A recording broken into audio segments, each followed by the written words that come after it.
அனைவருக்கும் வணக்கம்.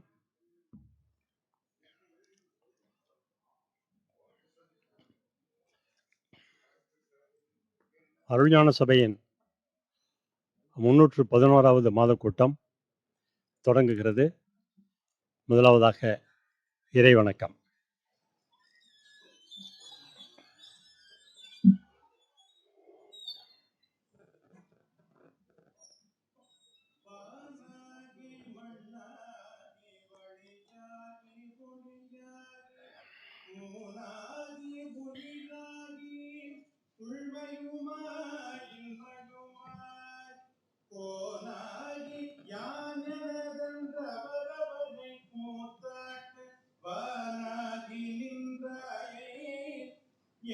சொல்லி வாழ்த்துவனே சித்தத்துள் சிவத்தை வைத்தார், செந்தமிழ்நாவில் வைத்தார், வித்தகம் தொழிலில் வைத்தார், விருப்பினை தொழிலில் வைத்தார், எத்திசை புகழும் வைத்தார், எண்ணிலார் வாழ வைத்தார், அத்தனாம் தியாகராசர் அண்ணலை கருத்துள் வைப்பார். நன்றி தம்பி. பாலா, டாக்டர் விட்டு டாக்டர் வர்றாருல, முன்னாடி உட்கார் சார்.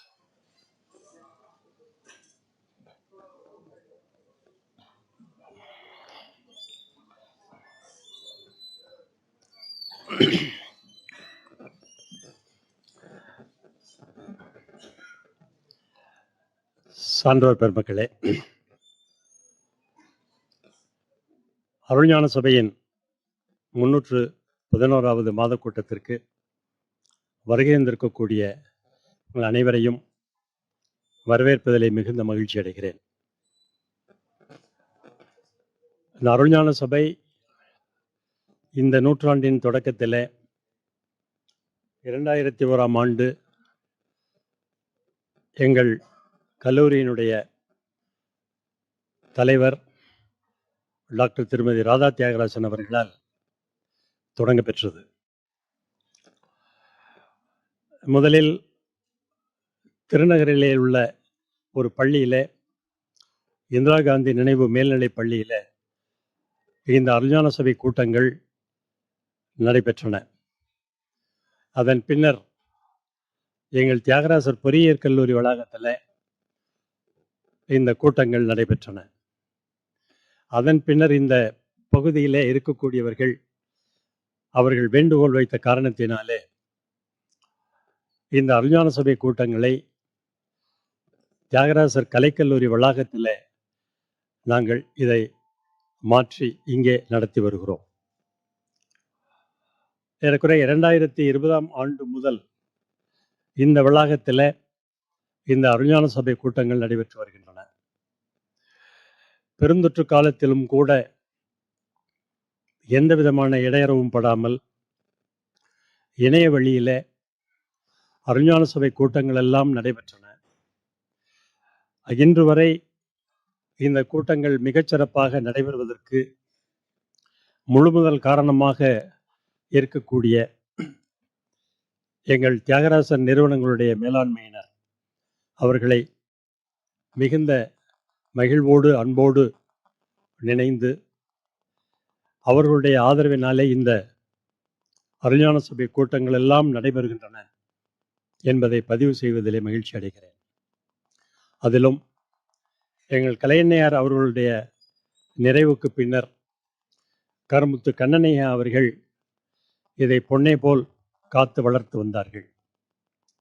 அவர்களுடைய நிறைவுக்கு பின்னர் அவருடைய திருமகனார் கருமுத்து ஹரி தியாகராஜன் அவர்கள் இந்த நிகழ்ச்சிகளை அவர்கள் நடத்தி வருகிறார்கள். ஒவ்வொரு கூட்டத்தினுடைய நிறைவிலும் அன்று இரவு அல்லது அடுத்த நாள் காலை இந்த கூட்டம் எப்படி நடைபெற்றது, என்ன பேசினார்கள், எத்தனை பேர் வந்தார்கள், அவர்களுக்கு தேவையான எல்லா வசதிகளும் இருந்தனவா என்றெல்லாம் கேட்டு எங்களுக்கு ஊக்கம் அளித்து வருகிறார்கள். எனவே எங்களுடைய கல்லூரியுடைய செயலராக இருக்கக்கூடிய திரு ஹரி தியாகராஜன் அவர்களை வரவேற்பதிலே மிகுந்த மகிழ்ச்சி அடைகிறேன். எங்களுடைய அழைப்பை ஏற்று இந்த கூட்டங்களுக்கு வருகின்றிருக்கக்கூடிய உங்களையும் எங்கள் மேலாண்மையர் சார்பாக, இந்த கல்லூரி முதல்வர், பேராசிரியர்கள் சார்பாக வரவேற்பதிலே மிகுந்த மகிழ்ச்சி அடைகிறேன்.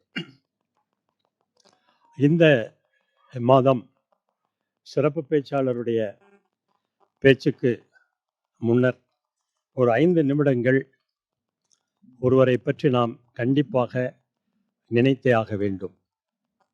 எங்களுடைய கல்லூரியினுடைய தலைவர், இந்த அருஞான சபையை பொன்னே போல் போற்றி வளர்த்த பெருமகனார் கருமுத்து கண்ணனையா அவர்கள் இந்த மாதம்தான் நிறைவு எய்தினார்கள். மே மாதம் 23ஆம் தேதி அவர்கள் நிறைவு எய்தினார்கள். எனவே இந்த நாளில் ஒவ்வொரு மாதமும் அவர்களை பற்றி நினைப்பது எங்களுடைய வழக்கமாக இருந்தாலும் கூட இந்த மே மாதம் கருமுத்து கண்ணனையா அவர்களை பற்றி நினைப்பது எங்களுடைய கடமை என்று நாங்கள் கருதுகிறோம். கருமுத்து கண்ணனையா அவர்களை அறியாதவர்கள் தமிழகத்திலே, இந்தியாவிலே, உலகத்திலே யாரும் இல்லை. இது உண்மை, புகழ்ச்சி இல்லை. அவர்கள் வாழ்ந்த காலத்தில் மற்றவர்களுக்கு உதவி செய்வதை தன்னுடைய கடமையாக கொண்டார்கள். பல்வேறு பணிகளுக்கு இடையிலேயும் கூட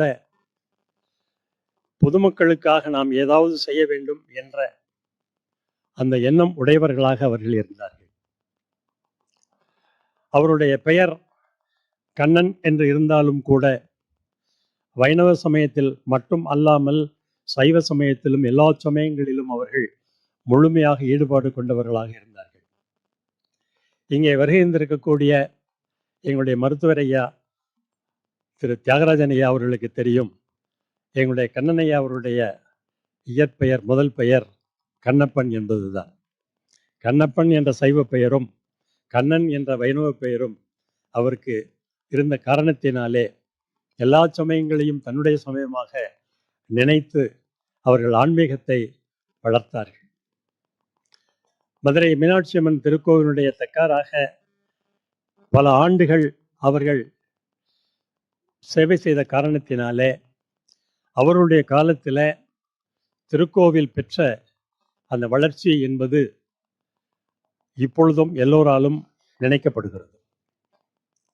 அதிலும் குறிப்பாக பொற்றாமரை குளத்திலே எப்பொழுதும் நீர் தேங்கி இருக்கக்கூடிய முறையிலே அதை மாற்றி அமைத்த பெருமை கருமுத்து கண்ணனையா அவர்களையே சாரும்.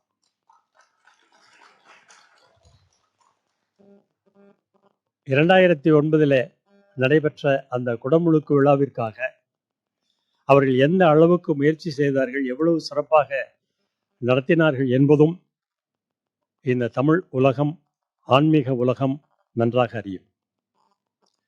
தான் எடுத்துக்கொண்ட எந்த தொழிலாக இருந்தாலும் அந்த தொழிலை செவ்வனே செய்ய வேண்டும் என்பதிலே அவர்கள் ஆர்வம் காட்டியவர்கள். வாழ்க்கையில பல்வேறு விதமான மேடு பள்ளங்களை எல்லாம் கடந்து வந்தவர்கள் அவர்கள். இன்னும் சொல்ல போனால் அவர்களை இளம் வயதிலே இருந்தே என் போன்றவர்கள் அறிவார்கள். தியாகராசர் கல்லூரியிலே அவர்களுக்காகவே பிபிஏ என்ற அந்த துறை தொடங்க பெற்றது. அதனால் இன்று வரை பல்லாயிரக்கணக்கான எளிய மாணவர்களும் பிபிஏ என்ற அந்த பட்டமும் அதன் பின்னர் இப்பொழுது எம்பிஏ என்ற அந்த பட்டமும் பெற்று பல நிறுவனங்களிலே உயர் நிலைகளிலே இருக்கிறார்கள் என்றால் அதற்கு காரணம் கருமுத்து கண்ணனையா அவர்கள்தான். இது பெருமைக்காக சொல்ல இல்லை. அவர்கள் பிபிஏ சேர்ந்த அந்த காலகட்டத்திலே நான் இளநிலை ஆசிரியராக இங்கே பணியாற்றி கொண்டிருந்தேன். அப்பொழுது அவர்கள் இந்த கல்லூரி நிறுவியவருடைய மகன் என்ற அந்த நிலையிலே அவர்கள் கல்லூரிக்குள்ளே மாணவராக வந்ததே இல்லை. ஒரு சாதாரணமான மாணவர் எப்படி வருவாரோ அதை போலவே அவர்கள் இந்த வகுப்பறையிலே இருப்பார்கள். வகுப்பறையில் அவர்களுக்கு தமிழ் பாடம் எடுத்த அந்த ஒரு சிறப்பும் எனக்கு கிடைத்தது. இதெல்லாம் எதற்காக சொல்லுகிறேன் என்று சொன்னால், எல்லா உயரத்திற்கு சென்றாலும் கூட அவர்கள் தங்களுடைய நிலையிலே எந்த விதத்திலும் குறையாமல், அதே நேரத்தில் எல்லோரோடும் மிக சாதாரணமாக பழகக்கூடிய நிலையிலே இருந்தார்கள். பார்ப்பதற்கு எளியவர், அவரை மிக எளிதாக அணுகலாம். நாம் கேட்கக்கூடிய அந்த கோரிக்கைகள் உண்மையான கோரிக்கையாக இருந்தால் உடனடியாக நிறைவேற்றுவார். ஒரே ஒரு நிகழ்ச்சியை மட்டும் சொல்லுவேன். மீனாட்சி அம்மன் திருக்கோவில் குடமுழுக்கு விழா அதற்கான ஏற்பாடுகள் நடைபெற்று கொண்டிருந்த நேரம், அந்த மலர் தயாரிக்கும் பொறுப்பு எனக்கு கிடைத்தது. எனவே கோவிலுக்கு தினமும் செல்லக்கூடிய பேரும் எனக்கு வாய்த்தது.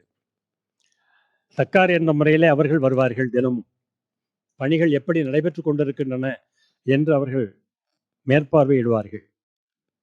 அப்பொழுது கல்லூரியில் இந்த மாணவர் சேர்க்கை நடைபெற்று கொண்டிருந்த நேரமும் கூட, அப்பொழுது அங்கே இருந்த மிக மிக சாதாரண பணியாற்றி கொண்டிருந்த, கோவிலிலே பணியாற்றி கொண்டிருந்த ஒருவர் அப்படியே சுற்றி வருகிற பொழுது அவரை பார்த்து வணக்கம் போட்டார். உடனே அவருடைய பெயரை சொல்லி, என்னப்பா நல்லா இருக்கியா, கண்ணனையா அவருடைய சிறப்பு இதுதான், என்னப்பா நல்லா இருக்கியா? ஐயா நல்லா இருக்கேன், என் பையனுக்கு அப்படின்னு தான் சொன்னார். என்ன படிச்சிருக்கான்? +2 முடிச்சிருக்கான். சரி, பின்னாடி ஒருத்தர் பார்த்து அவர்கிட்ட கொடு. என்ன இதெல்லாம் கேட்கலைங்க. அவர் கேட்க வந்தது, இங்கே கலைக்கல்லூரியிலே ஏதாவது ஒரு படிப்பு வேண்டும் என்று கேட்டார். ஆனால் அவர் அந்த பையனுக்கு பொறியியல் கல்லூரியிலே இடம் கொடுத்தார். எதிர்பார்க்கவே இல்லை. ஒரு வாரம் கழித்து அவரை பார்த்த பொழுது கீழே சாஷ்டாங்கமாக கீழே விழுந்து வணங்கினார். அந்த பையன் அந்த பிஇ முடித்து மிக உயர்ந்த பொறுப்பிலே இன்றும் இருக்கிறார். இன்றும் கண்ணனையா அவர்களுக்கு அவருடைய குடும்பத்திற்கும் மிக மிக விசுவாசமாக இருக்கிறார் என்றால், இப்படிப்பட்டவர்கள் நிறைய நிறைய இருக்கிறார்கள். அவருடைய இன்னொரு சிறப்பை மற்றவர்கள் சொல்ல நான் கேட்டிருக்கிறேன். அவருடைய ஆலையிலே பணியாற்றக்கூடிய பணியாளர்கள் இருக்கிறார்களே, அவர்களை வாரந்தோறும் ஏதேனும் ஒரு குடும்பத்தை தன்னுடைய வீட்டிற்கு அழைத்து அவர்களோடு அமர்ந்து உணவு உண்ணுவார் என்ற அந்த செய்தியை கேள்விப்பட்டிருக்கிறேன். இது சாதாரணமான ஒன்று அல்ல. அவர்கள் he was born with silver spoon. ஆனால் மற்றவர்களோடு மிக எளிமையாக பழகியவர். சிறிய சிறிய வெற்றியை கூட நீங்கள் பாராட்டுங்கள். சிறிய சிறிய வெற்றியை கூட நீங்கள் பாராட்டுங்கள். அப்படி பாராட்டினால்தான் உங்களுடைய நிறுவனம் வளரும் என்று சொன்னவர்கள் அவர்கள். இப்படி நிறைய அவர்களை பற்றி சொல்லிக்கொண்டே போகலாம். அவருடைய நிறைவு காலம் எப்படி அமைந்தது? அமைதியாக அமைந்தது. ஆனாலும் கூட ஒரு 70 வயதுக்குள்ளேயே அவர்கள் நிறைவு நிலை எய்தியது மிகப்பெரிய இழப்பு என்றுதான் கருதுகிறோம். அத்தகைய பெருமகனை இந்த நேரத்தில் உங்கள் மத்தியில் நினைக்கின்ற பொழுது எங்களுடைய மரியாதையை நாங்கள் செலுத்துகிறோம் என்றுதான் நான் நினைக்கிறேன். அவருடைய ஆன்மா நிச்சயமாக இறைநிலையிலே இருக்கும் என்பதில் எந்த விதமான ஐயமும் இல்லை. அவருடைய வழிகாட்டுதலிலே இந்த கல்லூரியும் இந்த நிறுவனங்களும் நடைபெற்று கொண்டிருக்கிறது என்பதையும் இந்த இடத்திலே பதிவு செய்ய விரும்புகிறேன். பெருமக்களே, இன்று எங்களுடைய இன்றைய சிறப்பு விருந்தினராக வந்திருக்கக்கூடிய பெருமகனார் ஆக்கீசே திருமாவளவன். தம்மில் தம்மக்கள் அறிவுடைமை என்று திருக்குறளில் ஒரு உண்டு. இவருடைய தந்தையை சொன்னால் இங்கே இருக்கக்கூடிய கொஞ்சம் பெரியவர்களுக்கு நன்றாக தெரியும். மதுரை மாநகரத்தில் ஒரு மிகச்சிறந்த தமிழாசிரியராக விளங்கியவர்கள் அவர்கள். இந்த திருக்குறள் பேரவை என்ற ஒன்று கல்லூரி விடுதியில் திரு மணிமொழியனார் அவர்களால் இங்கே மதுரையில் தொடங்க பெற்ற அந்த திருக்குறள் பேரவையில் அவர்கள் பல்லாண்டு காலமாக அவர்கள் செயலராக பணியாற்றி வந்தார்கள். தமிழ் அவர்களுடைய மூச்சாக இருந்தது. அவருடைய பெயர்தான் ஆக்கி செல்வ கணபதி ஐயா அவர்கள். இவரை கொஞ்சம் பெரியவர்கள் எல்லாம் நன்றாக அறிந்திருப்பார்கள். இல்லை இன்னும் சொல்லணும் அப்படின்னா, இப்போ இந்த மேடையில் அமர்ந்திருக்கக்கூடிய எங்களுடைய தமிழ்துறை தலைவர் பேராசிரியர் காந்திதுரை அவர்கள், இவர் செல்வ கணபதி ஐயா அவருடைய மாணவர். இது ஒன்றும் பெரிய சிறப்பு இல்லைங்க, இது பெரிய சிறப்பு கிடையாது. இவருடைய தந்தையார் அவருடைய மாணவர். இவருடைய தந்தையார் செல்வ கணபதி ஐயா அவருடைய மாணவர் என்றால் எத்துணை பரம்பரையை, மாணவ பரம்பரையை அவர்கள் உருவாக்கி இருக்கிறார்கள். அவர்களுடைய திருமகனார் நம்முடைய திருமாவளவன் ஐயா அவர்கள் திருக்குறளிலே ஆழங்கால் பட்டவர். மதுரை திருவள்ளுவர் கழகத்தில் செயலராக அவர்கள் தன்னுடைய பணியை இப்பொழுது செய்து கொண்டிருக்கிறார்கள். அவர்கள் செயலராக இருக்கின்ற பொழுது நாமும் ஏதாவது ஒரு பணி செய்ய வேண்டும் அல்லவா என்ற எண்ணத்தில் எங்களுடைய காந்திதுரை அவர்கள் செயற்குழு உறுப்பினராகவும், நான் அங்கே திருவள்ளுவர் கழகத்தில் துணைத் தலைவராகவும் இருக்கிறேன். இங்கே ராமலிங்கர் அவருடைய தத்துவத்தில் ஐயா அவர்கள் ஈடுபாடு கொண்டவர்கள். மிக இள வயதிலேயே தீட்சை பெற்றவர்கள். அது மட்டுமல்ல, மதுரையை பொறுத்தவரை நான் அறிந்தவரை இந்த திருவருட்பாவாக இருந்தாலும் சரி, திருமந்திரமாக இருந்தாலும் சரி, இந்த நூல்களில் ஆழங்கால் பட்டவர்கள் மிக மிக குறைவானவர்கள் தான். திருவருட்பா கூட பலராலும் சொல்ல முடியும்.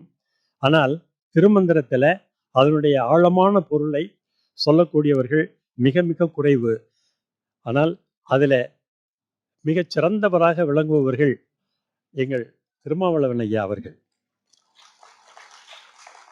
அவர்களோடு பேசிக் கொண்டிருக்கின்ற பொழுது திருமந்திரத்தில் இருந்து பல பாடல்களை அப்படியே சரளமாக சொல்லுவார்கள், பல செய்திகளை சொல்லுவார்கள். இன்னும் சொல்ல போனால் இவர் பல்துறை வித்தகர். மருத்துவம் தெரியும், ஜோதிடம் தெரியும், இலக்கியம் தெரியும், தத்துவம் தெரியும், மனிதம் தெரியும். என்னை இத்தகைய பெருமகனார் ஒரு முறை அவரோடு பேசிக்கொண்டிருந்த பொழுது, நீங்க அருஞான சபையில் பேசிட்டீங்களா அப்படின்னு கேட்டேன். எங்க என்னை மட்டும் மறந்துட்டீங்க நீங்க அப்படின்னா. உடனே எங்களுடைய செயலர் அவர்களிடம் இவருடைய பெயரை அனுப்பிய பொழுது அவர்கள் உடனடியாக இவரை நீங்கள் அழைக்கலாம் என்று அவர்கள் சொன்னார்கள். அவரிடம் சொல்லி அவரிடம் நீங்கள் ஏதேனும் ஒரு தலைப்பு கொடுங்கள் என்று சொன்ன பொழுது மாணிக்கத்துள்ளே மரகத சோதியாய் என்ற அந்த தலைப்பை கொடுத்தார்கள். இது திருமந்திர பாட்டு என்பதை தெரியும். ஆனால் இதில் இருக்கக்கூடிய ஆழமான செய்திகள் நான் சொல்ல வேண்டியதில்லை, அவர்கள் சொன்னால்தான் நமக்கு முழுவதுமாக விளங்கும். திருமந்திரம் என்று சொன்னாலே அந்த திருமந்திரத்தில் இருக்கக்கூடிய பல பாடல்களை திருமந்திர பாடல்கள் என்று தெரியாமலேயே பலர் சொல்லிக் கொண்டிருக்கிறார்கள். அந்த அளவுக்கு அவர்களை நாம் பாராட்ட வேண்டும். வழக்கமாக சொல்வது என்ன? நான் பெற்ற இன்பம் பெருக இவ்வையகம். திருமந்திரத்தில் இருக்கக்கூடிய தொடர் அது. நிறைய பாடல்கள், ஒவ்வொரு பாடலுக்கும் ஓராண்டு காலத்தை எடுத்துக்கொண்டார் அந்த திருமூலர் என்று சொல்லுவார்கள். 3000 பாடல்களை நமக்கு கொடுத்த அந்த திருமூலர் 3000 ஆண்டுகள் வாழ்ந்திருக்கிறார் என்றால் பலரால் நம்ப முடியாது என்று சொல்வார்கள். ஆனால் சித்தர்கள் இன்னும் வாழ்ந்து கொண்டுதான் இருக்கிறார்கள். இன்று காலை ஒரு நண்பரோடு பேசிக்கொண்டிருந்த பொழுது, திருமாவளவனா இன்று பேசுகிறார் என்று கேட்டார். ஆமாம் என்று சொன்ன உடனே அவர் சொன்ன சொல் இதுதான். என்ன சார், திருமந்திரத்தில் அவர் எக்ஸ்பர்ட், எனக்கு திருமாவளவனை தெரியாது என்று நினைத்து கொண்டு அவர்கள் சொன்னார்கள். பரவாயில்ல, திருமந்திரத்தில் எக்ஸ்பர்ட் அவர். அது மட்டும் இல்லை சார், சித்தர்களை பற்றி நிறைய அவருக்கு தெரியும் சார் சொன்னார். உண்மை. அது மட்டும் இல்லை, இன்னொரு செய்தி சொன்னாங்க. இங்கே மதுரையில் கிண்ணிமங்கலம்னு ஒரு இடம் இருக்குது. இங்கே இருக்கக்கூடிய எத்தனை பேருக்கு தெரியும்னு தெரியல.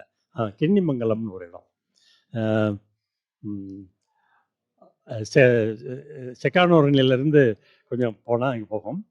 அங்கே ஒரு சிவன் கோயில், அந்த செக்கானூர்லேருந்து ஏறக்குறைய ஒரு 2 கிலோமீட்டர் தள்ளி போகும்.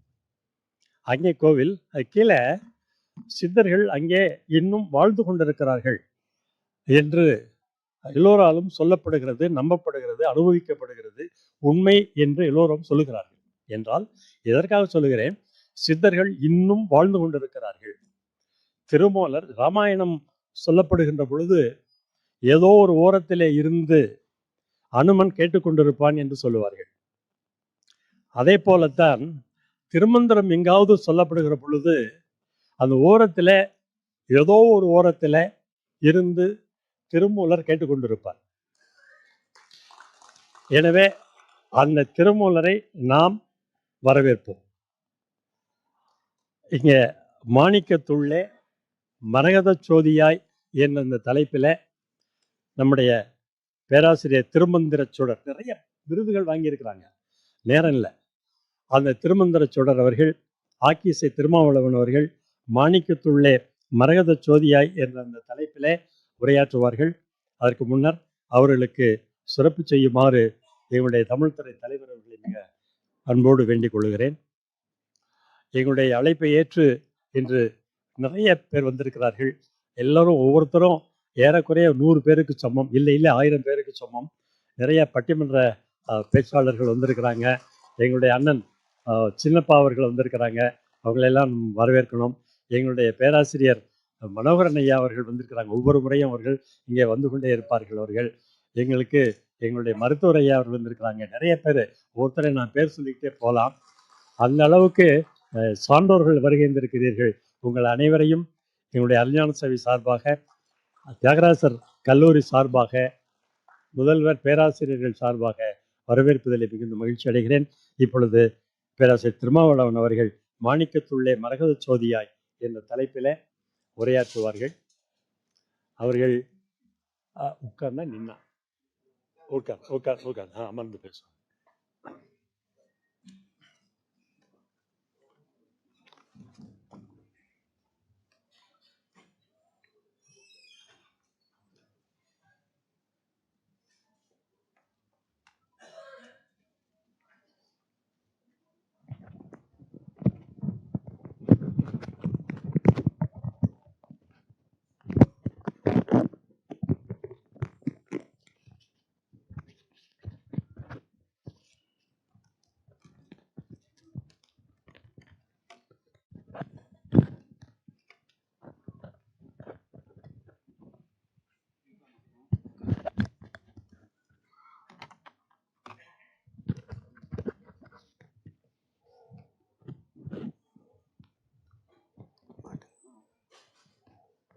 ஓம் வானுலகும் மண்ணுலகும் வாழ மறைவாழ பான்மதரு செய்ய தமிழ் பார்விசை விளங்க ஞானமத 5 கர 3 விழி நாள்வாய் யானை முகனை பரவி அஞ்சலி செய்கிற்பாம். அண்டவிண்டம் நிறைந்திருக்கும் அயன்மால் போற்றி, அகண்ட பரிபூரணத்தின் அருளே போற்றி, மண்டலம் சூழ் ரவிமதி சுடர் போற்றி, மதுரத் தமிழோதும் அகத்தியனே போற்றி, எண்டிசையும் புகழுமெந்தன் குருவே போற்றி, இடைவிங்களையின் சுழுமுனை கமலம் போற்றி, குண்டலிக்குள் அமர்ந்த விநாயகனே போற்றி, குகமனிதன் தாளினை போற்றி போற்றி. சுய ஒளியினால் பிரகாசிக்கின்ற பிரம்மாவே, என்னுள் எழுந்தருள வேண்டும். நான் சத்தியத்தை பேசுவேன், நான் உண்மையை பேசுவேன். என்னை பிரம்மா காக்கட்டும். ஓம் சாந்தி சாந்தி சாந்தி.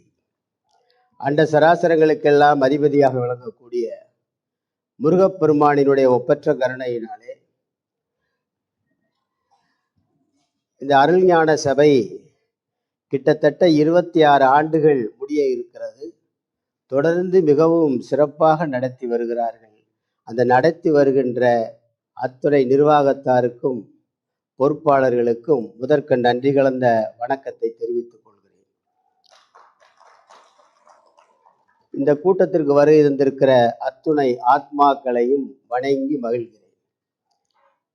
ஏனென்றால் ஆத்மா என்றால் ஆண் அல்ல பெண் அல்ல, ஆகவே அது ஆத்மாக்கள் என்று சொல்வது வழக்கம். ஆக இன்று மாணிக்கத்துள்ளே மரகத ஜோதியாய் என்ற பாடல் திருமந்திரத்திலே இருந்த பாடல். அதை முக்கியமாக அதை தெரிந்து கொள்வதற்கு முன்னால் சில அடிப்படையான விஷயங்களை தெரிந்து கொண்டு பிறகு அந்த பாடலுக்குள் நாம் செல்லலாம். அதை பற்றிய கருத்துக்களை நாம் பெற்றுக்கொள்ளலாம். ஆக உங்களை எல்லாம் பார்க்கும் பொழுது உங்களுடைய திருவடி வணங்கி மகிழ்கிறேன். ஏனென்றால் ஏன் திருவடி வணங்குகிறேன்? நான் உங்களை வணங்கலாமா, நீங்கள் என்னை வணங்கலாமா என்றால், சிவன் எல்லாருடைய உடலிலும் சீவனாக இருந்து கொண்டிருக்கிறார். சிவன்தான் சீவனாக இருப்பதால் நீங்களும் நடமாடும் கோயிலாக இருப்பதால் உங்கள் திருவடியை மீண்டும் ஒரு முறை வணங்கி மகிழ்கிறேன்.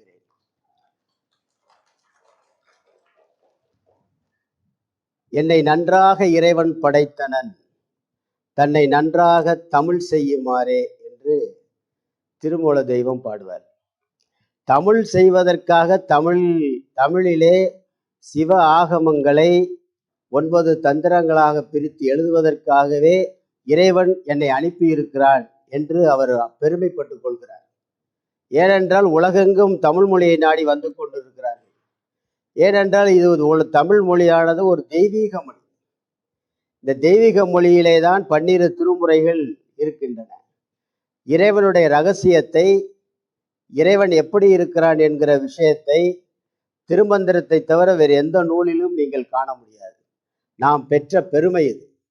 திருமந்திரத்தை பெற்ற பெருமை 10வது திருமுறையாக வைக்கப்பட்டிருக்கிறது. அந்த திருமுறையிலே யோக ரகசியங்கள், கடவுள் ரகசியங்கள் எல்லாம் இருக்கின்றன. நாம் கடவுளை தெரிந்து கொண்டு கடவுளை வணங்கினால் அதனுடைய செயல்பாடுகள், அதனுடைய ஆற்றல்கள் நீங்கள் நினைத்ததெல்லாம் நடைபெறும். கடவுளை பற்றி எந்த அறிவும் இல்லாமல், அதை பற்றிய செய்திகள் எதுவும் தெரியாமல் நாம் வணங்கும் பொழுது எதையுமே நாம் பெற முடியாது, வினைப்பயனை அறுக்க முடியாது. ஆகவே அதை நாம் தெரிந்து கொள்ள வேண்டும். அதைத்தான் அவர் சொன்னாரு, பின்னை நின்று என்னே பிறவி பெறுவது, முன்னை நன்றாக முயல் தவம் செய்கில, என்னை நன்றாக இறைவன் படைத்தனன், தன்னை நன்றாக தமிழ் செய்யுமாறே என்று அவர் பாடுகிறார்.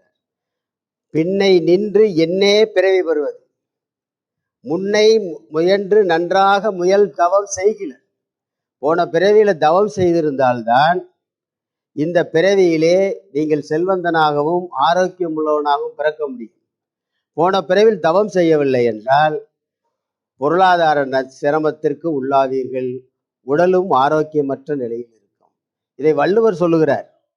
இளர் பலராகிய காரணம் நோற்பார் சிலர், நோலாதார் பலர் என்று சொல்லுகிறார். இல்லாதவன் பல பேர் இருக்கிறான், இருக்கிறவன் கொஞ்சம் பேர் தான் இருக்கான். அதுக்கு என்ன காரணம்னு வள்ளுவர் சொல்லுகிறார். நோலாதார் பலர், நோற்பார் சிலர். நோலாதாருங்கிற தவம் தவம் செய்யாதவர்கள், தவம் செய்தவர்கள் சிலரே. அவர்கள் பணக்காரர். போன பிறவில் செய்த தானமும் தவமும் தான் செய்யப்பட்டால் வானவர் நாடு வழி திறந்திடுமே அவை பாட்டி. அப்ப தானமும் தவமும் போன பிறவியில் செய்ததனுடைய புண்ணியத்தின் விளைவாகத்தான் நாம் இந்த பிறவியிலே செல்வந்தனாகவும் புண்ணியம் உள்ளவனாகவும் ஆரோக்கியமானவனாகவும் மகிழ்ச்சியாகவும் நாம் வாழ முடியும். இதைத்தான் திருமூலர் முதல் பாட்டிலே தமிழ் செய்வதற்காகவே தவம் செய்தேன்கிறார். அப்ப எப்பேற்பட்ட இந்த மொழியாக இருக்க வேண்டும்? தெய்வீக மொழி இல்லையா தமிழ்? தமிழ் என்று சொன்னாலே அந்த இல் சத்தம் இருக்கே, அந்த இல் அப்படிங்கிற நாக்கு மேல் அன்னத்தை தொடும். மேலிடத்தை தொட்ட உடனே பிரபஞ்ச சக்தியானது தலைமையில் அப்படியே உள்ள இறங்கி உடம்பு முழுவதும் பரவும்.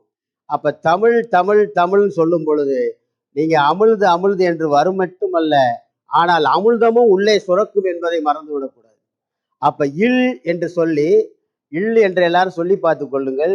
இல்லுன்னு நம்ம மேல நான் அன்னத்தை தொடும் பொழுது உள்ளே அமுதமானது சுரக்கும். ஆனால் கிட்டத்தட்ட ஒரு 5 நிமிடமாவது வைத்திருக்க வேண்டும் அந்த சிறப்பு லகரத்தை.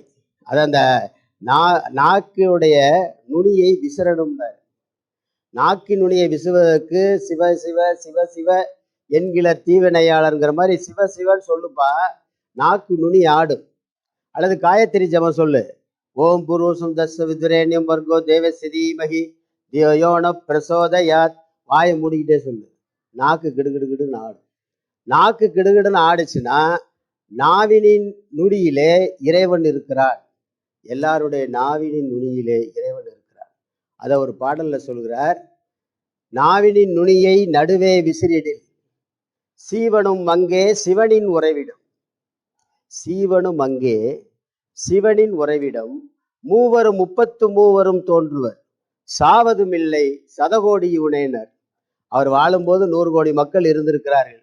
அப்ப சதகோடி மக்களே, நீங்கள் நாவின் நுனியை அசையுங்கள். எப்ப அசைக்கணுமா? சிவசிவ என்கிறர், சிவசிவன் சொல்லுப்பா, சிவாய நம சொல்லு. அதை சொன்னாலே நீ எத்தனை முறை சொல்லுகிறாயோ அத்தனை முறை உனக்கு ஆறாவானது, உன்னை சுற்றி இருக்கிற ஆறா அப்படியே பிரைட் ஆகி நீ நினைச்சதெல்லாம் நடைபெறுவதற்கு பிரபஞ்சம் செய்வதற்கு காத்து கொண்டிருக்கிறது. அப்ப தமிழ் என்பது தெய்வீக மொழி என்பதற்கு இன்னொரு எடுத்துக்காட்டு. அ ஆ இ ஈ இதெல்லாம் என்ன எழுத்து? உயிரெழுத்து. இதெல்லாம் என்ன எழுத்து? உயிரெழுத்து. இக்கு இங்கு இச்சு இஞ்சு இட்டு இன்னு இத்து இந்து இப்ப இம்ம இய்யு இரு இல்லை இவ்வை இல்லை இல்லை இரு இந்த வச்ச எழுத்து. அப்ப ஆனா அவன அப்புறம் உயிரெழுத்து, புள்ளி வச்ச எழுதெல்லாம் அந்த உயிரெழுத்து பூரா சிவன் எழுத்து. உயிரெழுத்து பூரா சிவன் எழுத்து. புள்ளி வச்ச எழுத்தெல்லாம் சக்தி எழுத்து. பொட்டு வச்சிருக்கா இல்லையா? இக்கு இங்கு இச்சு பொட்டு வச்சிருக்கு. பொட்டு வச்சா அது என்ன எழுத்து? சக்தி எழுத்து. ஒரு பேச்சு ஒரு வார்த்தை எழுதும் பொழுது கடவுள் கா என்று சொல்வதற்கு இக்கு பிளஸ் ஆ வேணும். அப்போ ஒரு மெய்யெழுத்து ஒரு உயிரெழுத்து சேர்ந்து உயிர்மெய் எழுத்தாக மாறுவதற்கு சிவசக்தி புணர்ச்சி விளையாட்டினால்தான் இந்த உள்ளிருந்து மூலாதாரத்திலிருந்து அந்த சப்தம் வைகரியாக ஸ்தூல வைகரியாக வெளிப்படும் பொழுது உலகம் இயங்கிக் கொண்டிருக்கின்றன. இதை 36 சத்துவங்களாக சைவ சித்தாந்தத்திலே வாக்கு என்பதிலே அது விளக்கப்படுகிறது. இப்ப அவங்க இந்த இந்த தமிழுடைய தெய்வீக பிறைதான் பாருங்க. இப்போ ஒரு பிறப்பு என்று இருக்கு, இறப்பு என்பது ஏற்படுகிறது. பிறப்புக்கு இறப்புக்கு என்ன வேறுபாடு? இப்பு பிளஸ் இ பி. இறப்புல என்ன இருக்கு? ஈ மட்டும் உயிரெழுத்து மட்டும் இருக்கு. அப்ப ஒரு குழந்தை பிறந்தால் உயிரும் மெய்யும் சேர்ந்து பிறப்பு ஏற்படுகிறது. உடல் சேர்ந்து பிறப்பு ஏற்படுகிறது. இறப்புல மெய் பிரிஞ்சிருது, பிரிஞ்சு உயிர் மட்டும் இருக்கு. ஏன் உயிர் மட்டும் இருக்கு இறப்புல? ஆனா இறப்பில் உயிர் இல்லை என்று உயிரெழுத்து தானே இருக்கு, இறப்புல ஈ தானே இருக்கு. இப்போ உயிர் இருக்கே சார், ஆனா எல்லாருக்கும் உயிர் போச்சுன்றாங்களேனா, உயிரானது அழியவே அழியாது.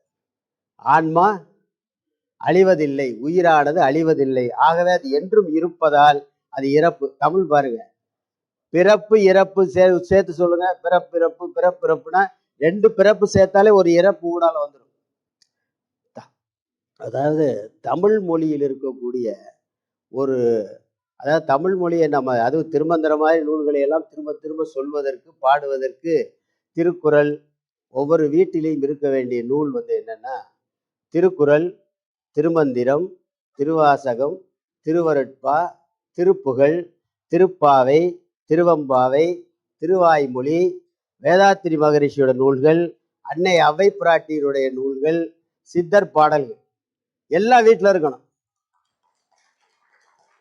நாம் தமிழ் பேசுகிறவராக இருக்கிறோம், குறைந்தபட்சமாவது திருக்குறளாவது இருக்க வேண்டும்.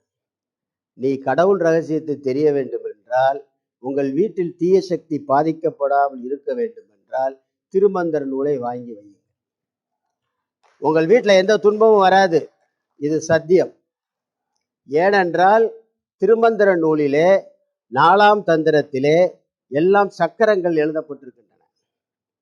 அதில் முக்கியமாக திருவம்பல சக்கரம், சிதம்பர சக்கரம் இருக்கிறது. அந்த சிதம்பர சக்கரத்துக்கு மேலாக எந்த சக்கரமும் கிடையாது.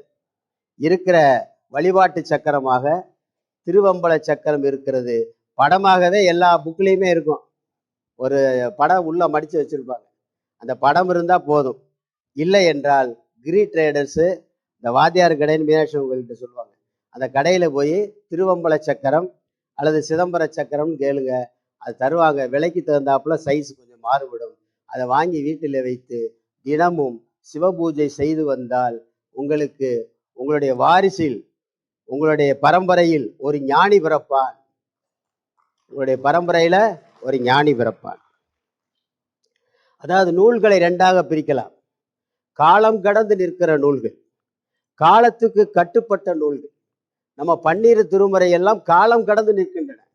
திருக்குறள் இன்னமும் வாழ்கிறது, திருமந்திரம் வாழ்கிறது, தேவாரம் வாழ்கிறது, எல்லா சித்தர் பாடல்களும் இன்னும் வாழ்ந்து கொண்டிருக்கிறது என்று சொன்னால் காலம் கடந்து நிற்கின்ற நூல்கள்.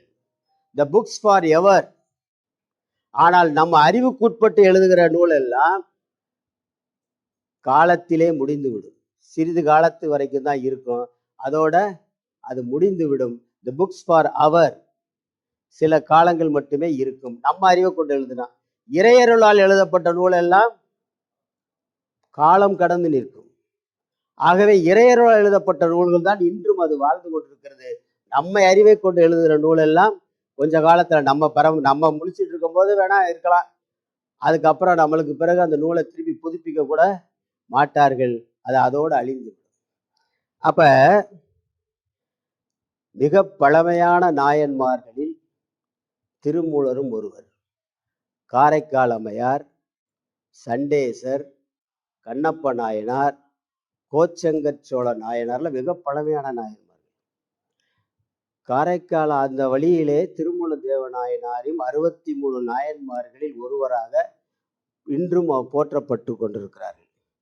அப்ப அந்த காலத்துல பாத்தீங்கன்னா சைவ நெறி மிக சிறப்பாக இருந்தது. அந்த காலத்தில் சைவ நெறி சிறப்பாக இருந்ததுன்னா என்ன அர்த்தம்? அந்த காலத்தில் சிறப்பாக இருந்ததுன்னா இந்த காலத்துல சைவ நெறிய பின்பற்றுவது. சைவ நெறி வேறு, சிவநெறி வேறு என்று நினைத்து கொண்டிருக்கிறார்கள். ரெண்டுமே ஒரே நெறிதான். சிவநெறி என்றாலும் சைவ நெறி என்றாலும் சிவன் ஒருவனே முழுமுதற் கடவுள் என்ற ஏகன் அநேகன். ஏகன்னா யாரு? சிவன். அநேகன்னா அநேக கடவுள்னு சொல்லக்கூடாது. அநேகன்னா இந்த சிவன் எந்தெந்த உயிர்களிலெல்லாம் தான் போய் அதை உள்ளே ஆக்கிரமிக்கிறாரோ அதுதான் அநேகமாக இருக்கிறது. அநேகன் பலவாறாக விரிந்திருக்கிறது. இப்போ ஒரு விதை தான் பலவேறு விதைகளை உருவாக்குவது மாதிரி இந்த முதல் விதை இருக்கிறதே அதுதான் ஏகன். சிவன் ஒருவனே முழுமுதற் கடவுள். நீங்க சிவனையும் மற்ற கடவுள்களையும் ஒன்றாக நினைத்து கொண்டிருக்கிறார்கள். சிவன் வேறு, மற்ற கடவுள்கள் வேறு. சிவனிடமிருந்து மற்ற கடவுள்கள் எல்லாம் நிழல்களாக இருக்கின்றன. மற்ற கடவுள்கள்லாம் என்ன? இந்த ஒரு அடிப்படை ஒரு விஷயத்தை தெரிஞ்சுக்கணும். அதாவது திருமந்திரத்தை படிப்பதற்கு முன்னால் ஒரு அடிப்படையான விஷயத்தை தெரிந்து கொள்ள வேண்டும். என்ன விஷயம் அப்படின்னா, உலகத்திலே முதல் பராபரம் தோன்றியது. பராபரத்திலிருந்து பரம் தோன்றியது. பராபரம்னா யூனிவர்ஸ் அண்ட் அன்லிமிட்டெட், அதை எல்லையே பார்க்க முடியாது. பரம் தோன்றியது, அது கேலக்சி இப்ப சொல்றாங்கல்ல, அது மாதிரி இருக்கக்கூடிய அந்த அந்த உலகம். அப்ப பரம் தோன்றியது, பரத்திலிருந்து சிவம் தோன்றியது, சிவத்திலிருந்து சக்தி தோன்றியது. இந்த வரிசையை மட்டும் கொஞ்சம் நல்லா ஞாபகம் வச்சுக்கிட்டே வாங்க. சிவம் தோன்றியது, சிவத்திலிருந்து சக்தி தோன்றியது, சக்தியிலிருந்து நாதம் தோன்றியது, நாதத்திலிருந்து விந்து தோன்றியது. விந்துனா லைட், வெளிச்சம். அப்ப விந்து தோன்றியது, விந்துவிலிருந்து சதாசிவன் தோன்றினான், சதாசிவனிலிருந்து மகேஸ்வரன் தோன்றுகிறான், மகேஸ்வரனிலிருந்து ருத்ரன் தோன்றுகிறார், ருத்ரனிலிருந்து திருமால் விஷ்ணு தோன்றுகிறார், விஷ்ணுவிலிருந்து பிரம்மன் தோன்றுகிறார், பிரம்மனிலிருந்து ஆகாயம் தோன்றுகிறது, ஆகாயத்திலிருந்து காற்று தோன்றுகிறது, காற்றிலிருந்து நெருப்பு தோன்றுகிறது, நெருப்பிலிருந்து நீர், நீரிலிருந்து மண் தோன்றுகின்றன, மண்ணிலிருந்து அன்னம் தோன்றுகின்றன. தாவர சங்கமாதிகள் எல்லாம் அன்னம் தோன்றுகின்றன, அன்னத்திலிருந்து தான் உயிர்கள் தோன்றுகின்றன. அப்ப நம்ம தாய் தகப்பனெல்லாம் அன்னத்தை சாப்பிட்டு தான் சர்க்கரை வேறு, கொழுப்பு வேறு, எலும்பாகி மஜ்ஜையாகி சுக்லமாக வெளிவருகிறது. அப்ப அதன் வழியாக பிறப்பு என்பது ஏற்படுகிறது, அன்னத்தின் வழியாக. அப்ப அன்னத்திலிருந்து உயிர்கள் தோன்றின. இந்த வருஷம் ஞாபகம் வச்சாச்சா? இப்ப அடுத்து இது அப்படியே எப்படி ஒடுங்குகிறது என்றால், அந்த உயிரானது அன்னத்தில் ஒடுங்கி. என்ன சார் உயிர் போய் அன்னத்தில் ஒடுங்குமா? இப்போ நம்ம பாடியை எரிக்கிறாங்க அல்லது புதைக்கிறாங்க, உடம்புக்குள்ள இந்த ஃபெரம்பாஸு, நேட்ரம் செல்ஃபு, அதாவது எல்லாவுடைய கெமிக்கல், அந்த கெமிக்கல் அந்த அணுக்கள் எல்லாம் உடம்புல இருக்கு. அது பூரா அழிஞ்சு மண்ணுக்குள்ள சேர்ந்து அது அன்னத்துக்குள்ளே திரும்பி போய் ஒடுங்கி. அப்ப அன்னத்தில் ஒடுங்கி, அன்னம் மண்ணில் ஒடுங்கி, மண்ணு நீரில் ஒடுங்கி, நீர் நெருப்பில் ஒடுங்கி, நெருப்பு காற்றில் ஒடுங்கி, காற்று ஆகாயத்தில் ஒடுங்கி, ஆகாயம் பிரம்மனில் ஒடுங்கி, பிரம்மன் விஷ்ணுவில் ஒடுங்கி, விஷ்ணு ருத்ரனில் ஒடுங்கி, ருத்ரன் மகேஸ்வரனில் ஒடுங்கி, மகேஸ்வரன் சதாசிவனில் ஒடுங்கி, சதாசிவம் விந்துவில் ஒடுங்கி, நாதத்தில் ஒடுங்கி, சக்தியில் ஒடுங்கி, சிவத்தில் ஒடுங்குகின்றன. சிவம் பரம்பொருளில் ஒடுங்குகின்றன, பரத்தில் ஒடுங்குகிறது. இதைத்தான் அவர் சிவவாக்கியர் பாடினாரு. ஆவதும் பரத்துள்ளே, அழிவதும் பரத்துள்ளே, போவதும் பரத்துள்ளே, புகுவதும் பரத்துள்ளே, தேவரும் பரத்துள்ளே, திசைகளும் பரத்துள்ளே, யாவரும் அந்த பரம்பொருளுக்குள் தான் இருக்கிறோம். யாவரும் பரத்துள்ளே, யானும் அப்பரத்துள்ளே. என்ன அழகான, எவ்வளவு ஈஸி எக்ஸ்பிளனேஷன். இப்ப நம்ம பரம்பொருள் மீது தான் எல்லோரும் அமர்ந்திருக்கிறீர்கள். என்ன பரம்பொருள் மீது அமர்ந்திருக்கிறோமா? பின்னாடி திரும்பி பார்ப்போம். பரம்பொருளை மீதுதான் அமர்ந்திருக்கிறீர்கள், அதையே தான் சுவாசித்துக் கொண்டிருக்கிறீர்கள். அப்ப பரம்பொருளுக்குள் நீங்கள் இருக்கிறீர்கள், உங்களுக்குள் பரம்பொருள் இருக்கிறது. இந்த உணர்வை நம்ம எல்லாரும் தெரிஞ்சுக்கணும். அப்ப பரம்பொருளுக்குள் நீங்கள் இருக்கிறீர்கள், உங்களுக்குள் பரம்பொருள் இருக்கிறது. பரத்தில் தான் நம்ம வாழ்கிறோம். எப்படி சார் உணர்ந்து கொள்வது? ஒரு ஸ்பாஞ்ச், கொத்தனார் பூசுற ஸ்பாஞ்ச் எடுத்துக்கங்க. அந்த ஸ்பஞ்சு, அந்த பஞ்சை ஒரு வாளி தண்ணிக்குள்ள முக்குங்க. இப்ப பஞ்சுக்குள் நீர் போயிடும், நீருக்குள் பஞ்சு இருக்கு. பஞ்சுக்குள் நீரும், நீருக்குள் பஞ்சும். அப்ப நம்ம பரமாத்மாவானது அண்டத்தில் உள்ளது பிண்டத்திலே, பிண்டத்தில் உள்ளது அண்டத்திலே. இந்த ரகசியம் தான் இது. இதுக்கு அழகாக ஒரு ஜென் கதை சொல்லுவார்கள். அதை நீங்க புரிஞ்சுக்கிட்டு வீட்டில் போய் அதை கொஞ்சம் அசை போடுங்க. அதாவது ஒரு மீன் குஞ்சானது கடலிலே நீந்தி கொண்டிருந்தன. அப்பொழுது அங்கே யாரோ கடல் என்ற ஒன்று இருக்கிறதாமே அப்படின்னு பேசிக்கிட்டு இருக்கிறத கேட்குது. கடல் ஒன்று இருக்கா, அதை பார்க்க வேண்டுமேன்னு ஆசைப்படுகிறது. இப்ப கடலை பார்க்க வேண்டும் என்று ஆசைப்பட்ட மீன் குஞ்சு எங்க போய் கேட்கலாம், யார்கிட்ட கேட்கலான்னு போய் அலையுது. உடனே அது போய் வேதம் படிச்ச மீன்கள்ட்ட எல்லாம் போய் கேட்குது, கடல் என்ற ஒன்று இருக்கிறதாமே, அதை நான் பார்க்க வேண்டும் என்று கேட்குது. உடனே அந்த வேதம் படிச்ச மீன்கள் சொல்கின்றன, கடல் என்று ஒன்று இருக்கிறது, அது வேதத்தில் உள்ளது, நாங்கள் இதுவரை பார்த்ததில்லை. அப்புறம் பணக்கார மீன்கள்கிட்ட போய் கேட்டுச்சு, ஏழை மீன்கள்கிட்ட போய் கேட்டுச்சு, யாரோ படித்த மீன்கள்ட்டெல்லாம் போய் கேட்டது, யாரும் பார்க்கவில்லைன்னு சொல்லிட்டாங்க. இந்த மீன் குஞ்சுக்கு ஒரே கவலை, ஐயோ நம்ம கடலை பார்க்கவில்லையே, கடலை இருக்குன்னு சொல்றாங்க, ஆனா பார்க்க முடியலன்னாங்க. இது வருத்தப்பட்டுக்கிட்டே ஒரு நாள் கடற்கரை ஓரமாக வரும் பொழுது ஒரு பேரலையானது அந்த மீன் குஞ்சை தூக்கி அப்படியே கரையில தூக்கி எரிஞ்சிருச்சு. இப்ப மீன் குஞ்சு துடிக்குது, ஐயோ நம்ம சாக போறவே, இவ்வளவு நாள் நாம் கடலில் அல்லவா இருந்திருக்கிறோம், பரம்பொருளில் அல்லவா இருந்திருக்கிறோம், கடலை பற்றி தெரிந்து கொள்ளவே இல்லையே, நாம் வாழ்கிற போது நீந்துகிற போது கடலில் அல்லவா இருந்திருக்கிறோம்ங்கிற உணர்வு அப்ப அந்த துடிக்கும் பொழுது அந்த மீன் குஞ்சுக்கு ஏற்பட்டது. மீண்டும் ஐயோ நாம் இறக்க போகிறோமே நினைக்கும் பொழுது மீண்டும் ஒரு பேரலையானது அந்த மீன் குஞ்சை உள்ள இழுத்து சென்றது. மீன் குஞ்சு இப்ப கடலை தெரிந்து கொண்டது, ஆனந்தமாக நீந்தியது. இப்ப நம்ம கடல் தெரிஞ்சுக்கிட்டோமா? அப்ப பரம்பொருளை பற்றி தெரிஞ்சுக்கிட்டோமா? பரம்பொருளுக்குள் தான் நாம் இருக்கிறோம், ஆனா உணரல. பிரபஞ்சத்துக்கு நமக்கு என்ன தொடர்பு? மூச்சு தான். இப்ப இந்த இடத்துல கடவுள் இருக்கிறாரா இல்லையா? இருக்கிறாருன்னு நம்ம சும்மா எது வேணாலும் சொல்லிடுவோம். இல்லைன்னு சொன்னா ஏதாவது கண்ணா நோண்டிடுவாருன்னு அப்படிலாம் சொல்லக்கூடாது, சிந்திக்கணும். கடவுள் இந்த இடத்துல இருக்காரா? இருக்காரு. இல்லை என்றால் எல்லாரும் செத்து போயிடும். அப்ப கடவுள் இருக்கிறான்னு எதுவா இருக்கிறாரு? ஆக்சிஜனா இருக்காரு. நம்ம உயிர் வாழ்வதற்கு காற்றில் உள்ள ஆக்சிஜனாக நெருப்பாக இருக்கிறார். அதைத்தான் நம்ம வள்ளுவர் சொன்னார், அல்லல் அருள் ஆழ்வார்க்கு இல்லை வழி வழங்கும் ஞாலத்து கரி என்று சொல்கிறார். அல்லல் அருள் ஆழ்வார்க்கு இல்லை, அருள் உள்ளவனுக்கு துன்பமே இல்லை.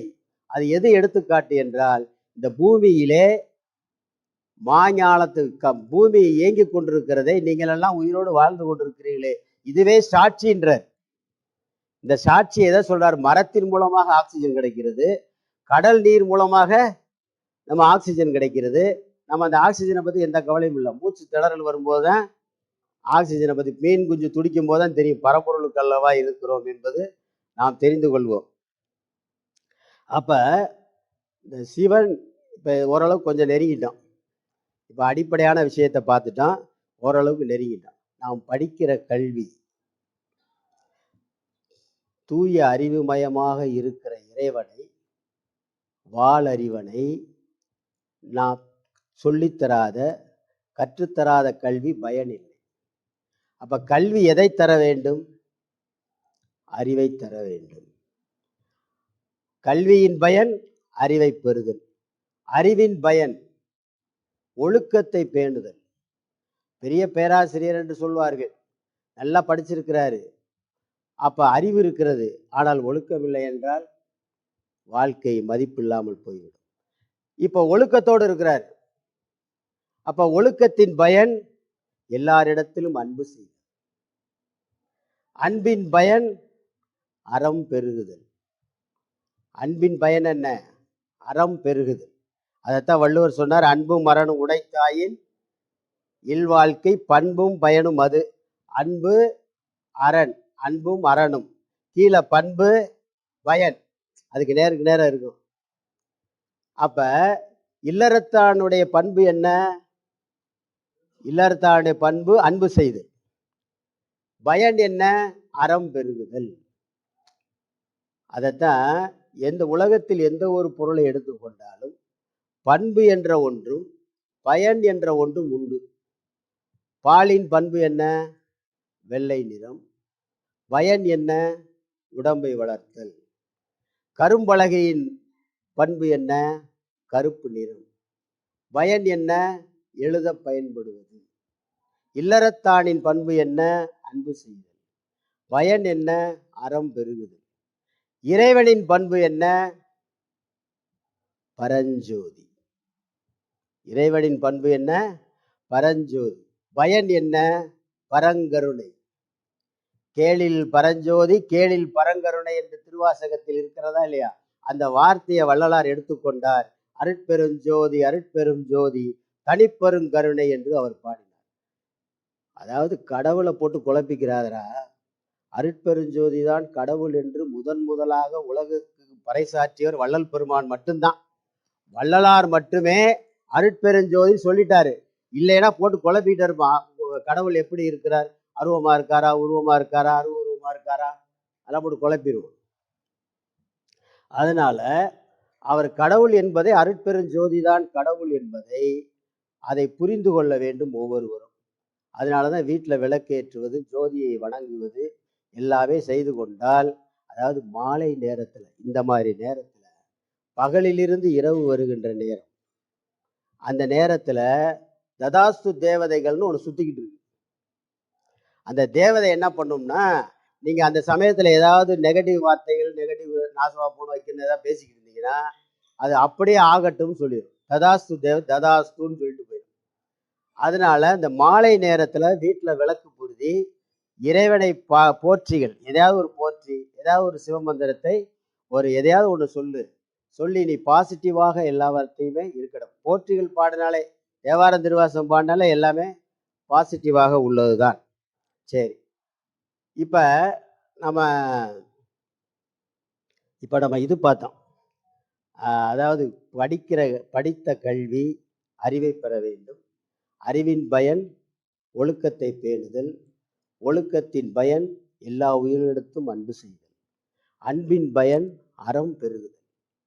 அறத்தின் பயன் அறியாமை நீங்குதல். அறியாமை நீங்குதல். அறியாமை நீங்கினால் நித்தியம் எது அனித்தியம் எது என்று தெரிந்து கொள்ளுதல். நித்தியம்னா நிலையானது, அனித்தியம்னா நிலையற்றது. அது ரெண்டையும் அப்பதான் புரிய முடியும்.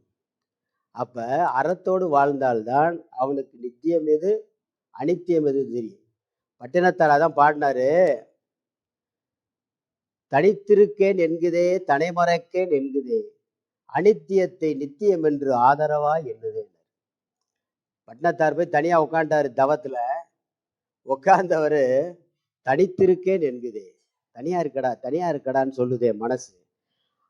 அனித்தியத்தை, அனித்தியம்னா என்ன, இந்த அழிந்து போற உலகத்தை, உலக பொருள்களின் மீது ஆசையாவே நிக்குதே. எது நித்தியமானதுங்கிறது அனித்தியத்தை நித்தியம் என்று ஆதரவா என்னதே பட்டினத்தார். ஆனா பட்டினத்தார்லாம் பெரிய ஞானி என்பதற்கு அவர் சொல்கிற ஒரு பாட்டு போதும். அட்டாங்க யோகமும் ஆதாரமாறும் அவஸ்தை ஐந்தும் விட்டேறி போன வெளிதனிலே ஒரு வியப்பொன்று கண்டேன், அது வட்டாகி செம்மதிப்பால் ஊரலுண்டு மகிழ்ந்திருக்க எட்டாத பேரின்பம் என்னை வந்து விழுங்கியது என்ன. அட்டாங்க யோகம், திருமந்தர் சொல்ற அட்டாங்க யோகம், யமம் நியமம் ஆசனம் பிரணாயாமம் பிரத்யாகாரம் தாரணை தியானம் சமாதி என்று 8 படிநிலைகள் இருக்கின்றன. அப்ப அட்டாங்க யோகமும் ஆதாரம் ஆறும், மூலாதாரம் சுவாதிஷ்டானம் மணிபூரகம் அநாகதம் விசுத்தி ஆக்ஞா, இப்ப 6 ஆதாரமும் விட்டே அவஸ்தை 5னர். அவஸ்தை 5னா நம்ம சைவ சித்தாந்தத்துல வருது. அவஸ்தை 5 ஜாக்கிரம் சொப்னம் சுளுத்தி துரியம் துரியாதீனம், இந்த 5 நிலை. அது ஒரு பெரிய பாடம். ஆன்மீகம் என்பதே பெரிய கடல். இந்த 1 மணி நேரத்துல ஒரு ஸ்பூன்ல அள்ளி அந்த அமுதத்திலே ஒரு சொட்டு எடுத்து நம்ம சாப்பிட போறோம். இந்த 1 மணி நேரத்துல எவ்வளவு தெரிஞ்சுக்கிற முடியுமோ அந்த விஷயத்தை நாம் தெரிந்து கொள்ள போகிறோம். இது ஆன்மீகம் ஒரு பெரிய கடல். அப்ப அவர் தான் சொன்ன அட்டாங்க யோகமும் ஆதாரமாறும் அவஸ்தை 5ம் விட்டேறி போன வெளிதனிலே ஒரு வியப்பொன்று கண்டேன், அருட்பெருஞ்சோதியானது பறந்து விரிஞ்சு கிடக்கு, அது வட்டாகி செம்மதிப்பால் ஊரலுண்டு மகிழ்ந்திருக்க எட்டாத பேரின்பம் என்னை வந்து விழுங்கியது என்று. அப்ப அவர் அனுபவிச்சிருக்காரா இல்லையா? அவருக்கு மரணம் நிகழ்ந்திருக்குமா? நிகழ்ந்திருக்காது. அதனாலதான் நம்ம பட்டினத்தாரை பாடிக்கொண்டிருக்கிறோம். இங்க பாருங்க, சிவன் ஒருவனே முழுமுதற் கடவுள் யார் சொன்னா? திருமூலர் சொல்றார், சிவனோடு ஒக்கும் தெய்வம் எங்கும் தேடினும் இல்லை, சிவனோடு ஒப்பார் இங்கு யாவரும் இல்லை, புவனம் கடந்தன்று பொன்னொழி மின்னும் தவணச்சடைமுடி தாமரையானேனர்.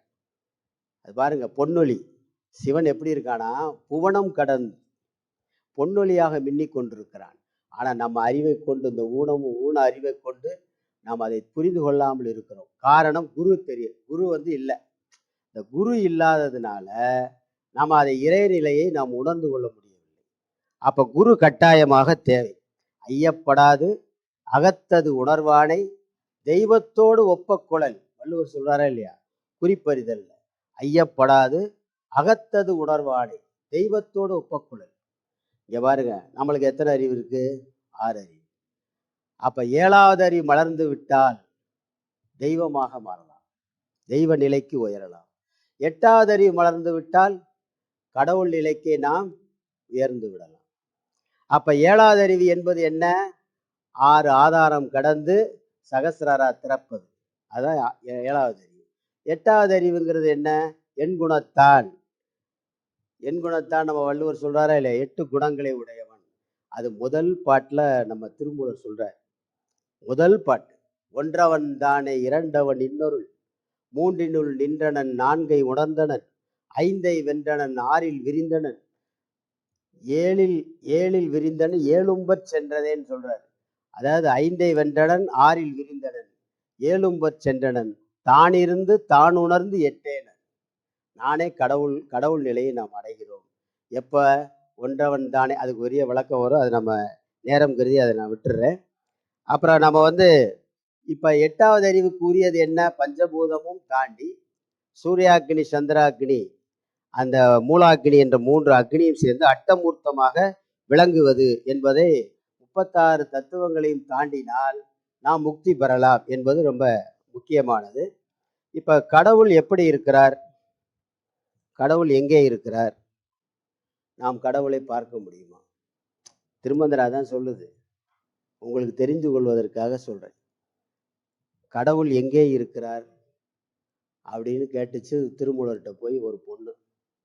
அவர் சொன்னாரு, மாடத்து உலா நலன் மண்டபத்தா நலன், கூடத்து உலா நலன் கோயிலில் உலா நலன், வேடத்து உலா நலன் வேட்கை விட்டார் நெஞ்சில் மூடத்துள்ளே இருந்து முக்தி தந்தானே. என்ன புரியுது? மாடத்து உலா நலன். வீட்டில் இருக்கிற துளசி மாடத்துல கடவுள் இருக்காரா? அல்லது விளக்கு பொருத்தி வைப்போம் மாடம்னு, அதுல இருக்காரா? இல்லை. உலான் அலன், அலன் என்ன? இல்லைன்னு அர்த்தம். மாடத்து உலா நலன் மண்டபத்தானல், மண்டபங்கள்ல கடவுள் அவதாரம் மாதிரி பேசிக்கிட்டு இருக்கானே, அங்க இருக்கா கடவுள்? இல்லை. கூடத்து உலா நலன், மக்கள் கூடுகின்ற இடம், கும்பமேளா மகாமகம், கூடத்து இருக்கான கடவுள். மக்கள் கூடுகின்ற இடத்துல கடவுள் இருக்காரா? நான் சொல்லலைங்க, திருமூலர் சொல்றார், இல்லை, கடவுள் அங்கே இல்லை. கோயிலில் உலா நலன், சமட்டி எடுத்து ஒரு அடி அடிச்சு விட்டார்.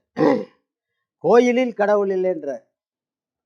ரொம்ப ஆச்சரியமான ஒரு விஷயம். அதனாலதான் சித்தர்களுக்கெல்லாம் தலையாய சித்தர்.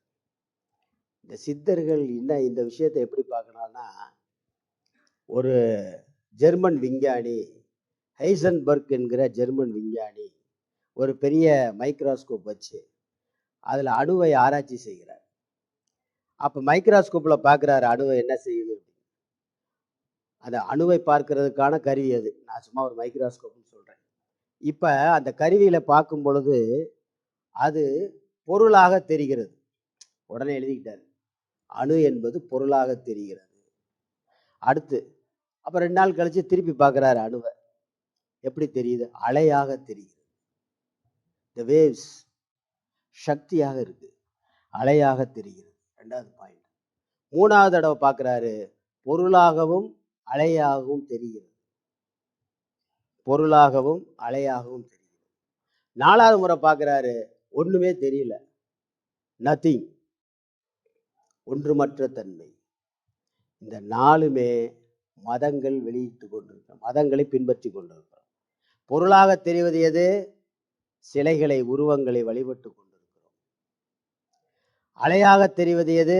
சித்தர்கள் பார்க்கிற சக்தி, வேவ்ஸ், அந்த எனர்ஜி லெவலை தான் அவங்க ரிசீவ் பண்றாங்க. அப்ப சித்தர்கள் பார்ப்பதெல்லாம் சக்தியை பார்க்கிறார்கள், எனர்ஜி. அப்ப அலையாக தெரிகிறது. பொருளாகவும் அலையாகவும் தெரிவதை நாத்திகர்கள் பார்த்து குழம்பி போகிறார்கள். என்னடா அவன் பொருள் இருக்கின்றான், அலை இருக்கின்றான், இது என்ன புரியுது? அப்ப கடவுள் இல்லைன்னு அவர் முடிவுக்கு போறேன். அப்ப பொருளாகவும் அலையாகவும் தெரிகிறதை பார்த்து நாத்திகர் குழம்புகிறார்கள். அடுத்து 4வது, ஒன்றுமற்ற தன்மை, சூன்யம். அது புத்த மதம் பின்பற்றுகிறது. புத்தர் என்ன சொல்றாரு? கடவுள் ஒரு சூன்யம், ஒன்றுமற்ற, காட் இஸ் நத்திங். அப்ப ஒன்றுமற்ற தன்மை என்றால் என்ன? அவர் சொல்றாரு, சூரியன் வருவதால் தான் பகல் பொழுது ஏற்படுகிறது. சூரியனே வரவில்லை, சூரியன் அப்படியே சாம்பல் ஆயிடுச்சு, ஒரு 1000 வருஷத்துல சாம்பல் ஆயிடுச்சுன்னு வச்சுக்கோங்க. உலகம் முழுவதும் என்ன இருக்கும்? இருட்டுதான் இருக்கும். அப்ப இருட்டுதான் எப்பொழுதும் இருக்கக்கூடிய நிஜம், அதுதான் சூன்யம், அதான் ஜீரோ. அப்ப புத்தர் சொல்லக்கூடியது நாம் ஏற்றுக்கொள்ளக்கூடியதாக இருக்கிறது. திருவிளையாடல் படத்துல சிவாஜி கணேசன் வந்து கொசு அடிச்சுக்கிட்டு பாடுவான் பாருங்க. அவன் கேட்பான், ஏவனா அதை யாருப்பா இப்ப பாடினதுன்னு. ஐயே, நான் தான் தூக்கம் வராம கத்துனேன்னுவான். என்னப்பா, நின்ற பொருள் அசையவும் அசைந்த பொருள் நிற்கவும் நான் இதை கேட்டேனே, இப்படிப்பட்ட பாட்டை கத்தினேன் என்கிறாயே, ஐயே யாரிடமா படித்தாய் அப்படி கேட்பார். நான் பானபத்திரன் கோயில்ல பஜனை பாடல் பாடிக்கொண்டிருக்க அவரிடம் போய் படித்தேன்வான். ஆனா நல்ல அவன் உடனே சொல்லுப்பா ஐயோ நல்லா சொல்லுப்பான்னு அவன் பதட்டத்தோடு கேட்பான். நான் போய் எங்க அம்மா சேர்த்து விட்டாங்க, அவன் எனக்கு பாட்டே வரல, போடா ஞான சூன்யம். என்னது? ஞானம் என்பது சூன்யம், போடா ஞான சூன்யம். இன்னைக்கு நம்ம வழக்கத்துல சொல்லுவோம் ஞான சூன்யம்னா, சூன்யம் என்பதே ஒரு ஞானம் தான்.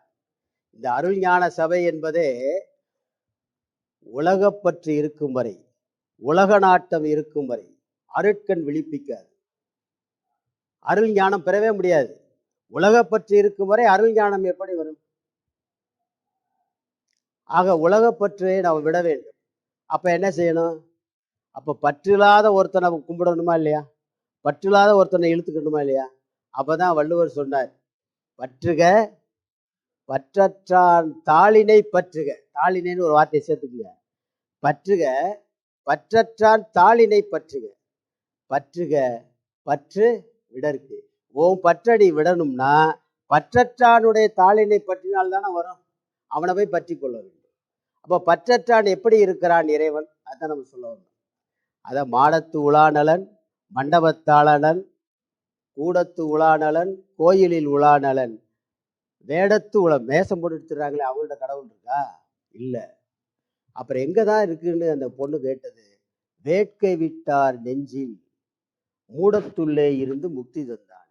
வேட்கை விட்டார், ஆசையை ஒழித்தவன். ஆசையே துன்பத்திற்கு காரணம். ஆசையை ஒழித்தவன் எவனோ, வேட்கை விட்டவன் எவனோ, அவனுடைய உள்ளத்தில் தான் இறைவன் குடியிருக்கிறான்.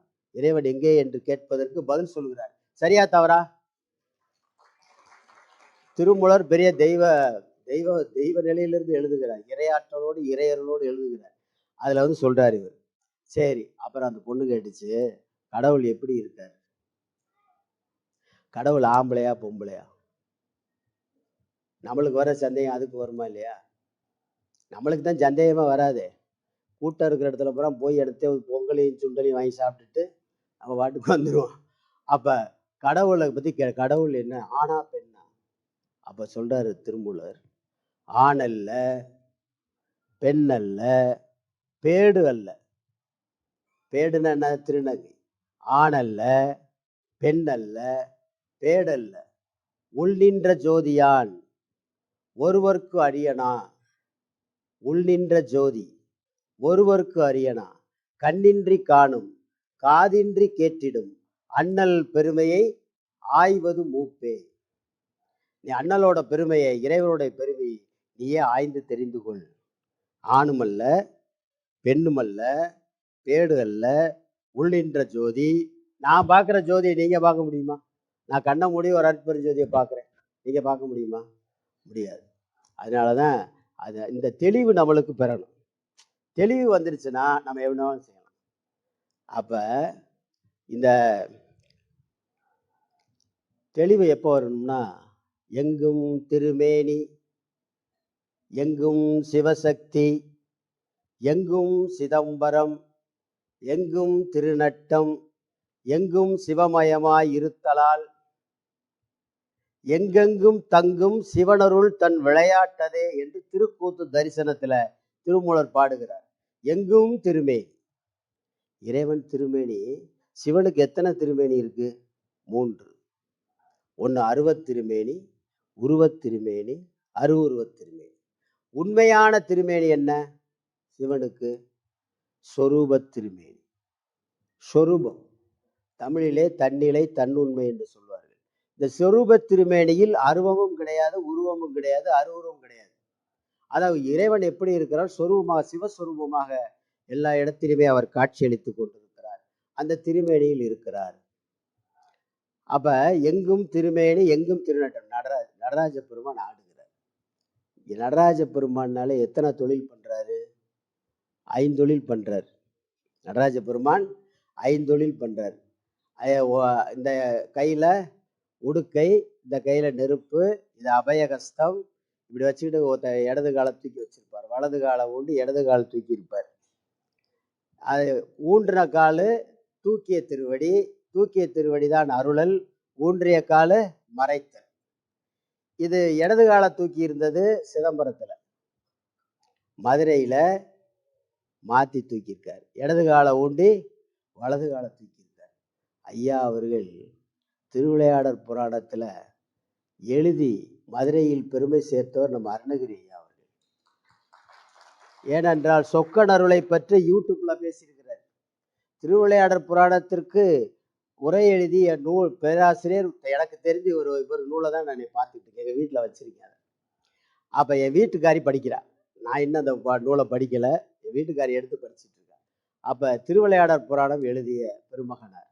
ஒரு ரகசியம் சொல்லவா? நான் எல்லார் தலைமையிலையும் நடராஜ பெருமான் நிற்கிறார். அதாவது வலது காலை ஊண்டி இருக்காரா, ஊண்டி இடது காலை தூக்கிக்கிட்டு இருக்காரு. இது விதிப்படி வாழ்க்கை. என்ன வாழ்க்கை? விதி, நம்ம தலையெழுத்து. பாவ புண்ணியத்துக்கு தந்தாப்புல இந்த பிறவி வினைப்பெண்கள் நீங்கணும். அப்ப வலது காலை ஊண்டி இடது கால் தூக்கி ஆடிக்கொண்டிருந்தால் விதிப்படி வாழ்க்கை. அதே காலை மாற்றி ஆடினால் மதிப்படி வாழ்க்கை. நம்ம மரணிக்கலாம் என்றால் மரணிக்கலாம், எப்பொழுது வேண்டுமானாலும் மரணிக்கலாம், வேண்டாம் என்றால் இருக்கலாம். அப்போ ஒவ்வொருத்தர் தலையில யார் இருக்கா? நடராஜ பெருமான் ஆடிக்கொண்டிருக்கிறார். ஊன்றும் திருவடி கீழே யார் இருக்கா? முயலகன் என்று சொல்லப்படுகிற ஆணவம் கண்மம் மாயையை பிடிச்சி அமுக்கிட்டு இருக்காரு. அதை உள்ளுக்குள்ள நம்ம வினைப்பெயனுக்கான சிம் கார்டு உள்ள சொருகிருக்கு. அதை பிடிச்சி காலை வச்சு அமுக்கிட்டு இருக்காரு. நீ இதுபடி தாண்டா வாழணும். காலம் நேதி கலை வித்தை அராகம் என்று சொல்லப்படுகிற வித்யா தத்துவத்தை இங்க புள்ள பிடிச்சி அமுக்கி வச்சுக்கிட்டு இருக்காரு. நீ இதுபடி தான் வாழணும், இத்தனை மூச்சு தான் விடணும், இங்கே தான் போக போறேன், அங்கே தான் போக போறேன்னு எழுதி வச்சு ஒரு அமுக்கு அமுக்கிட்டு இருக்காரு. அப்ப நடராஜ பெருமானுடைய ஐந்தொழில் படைத்தல், காத்தல், இரத்தல் அல்லது ஒடுங்குதல், மறைத்தல், அருளல். இந்த 5மே நம்ம வாழ்க்கையில் நடைபெறுது. தினமும் நம்ம வாழ்க்கையில தினமும் நடைபெறுது. எப்படி சார்? உறங்குவது போலும் சாக்காடு, உறங்கி விழிப்பது போலும் பிறப்பு. வள்ளுவர் சொல்றாரா இல்லையா? தூங்குவதுதான் சாக்காடு.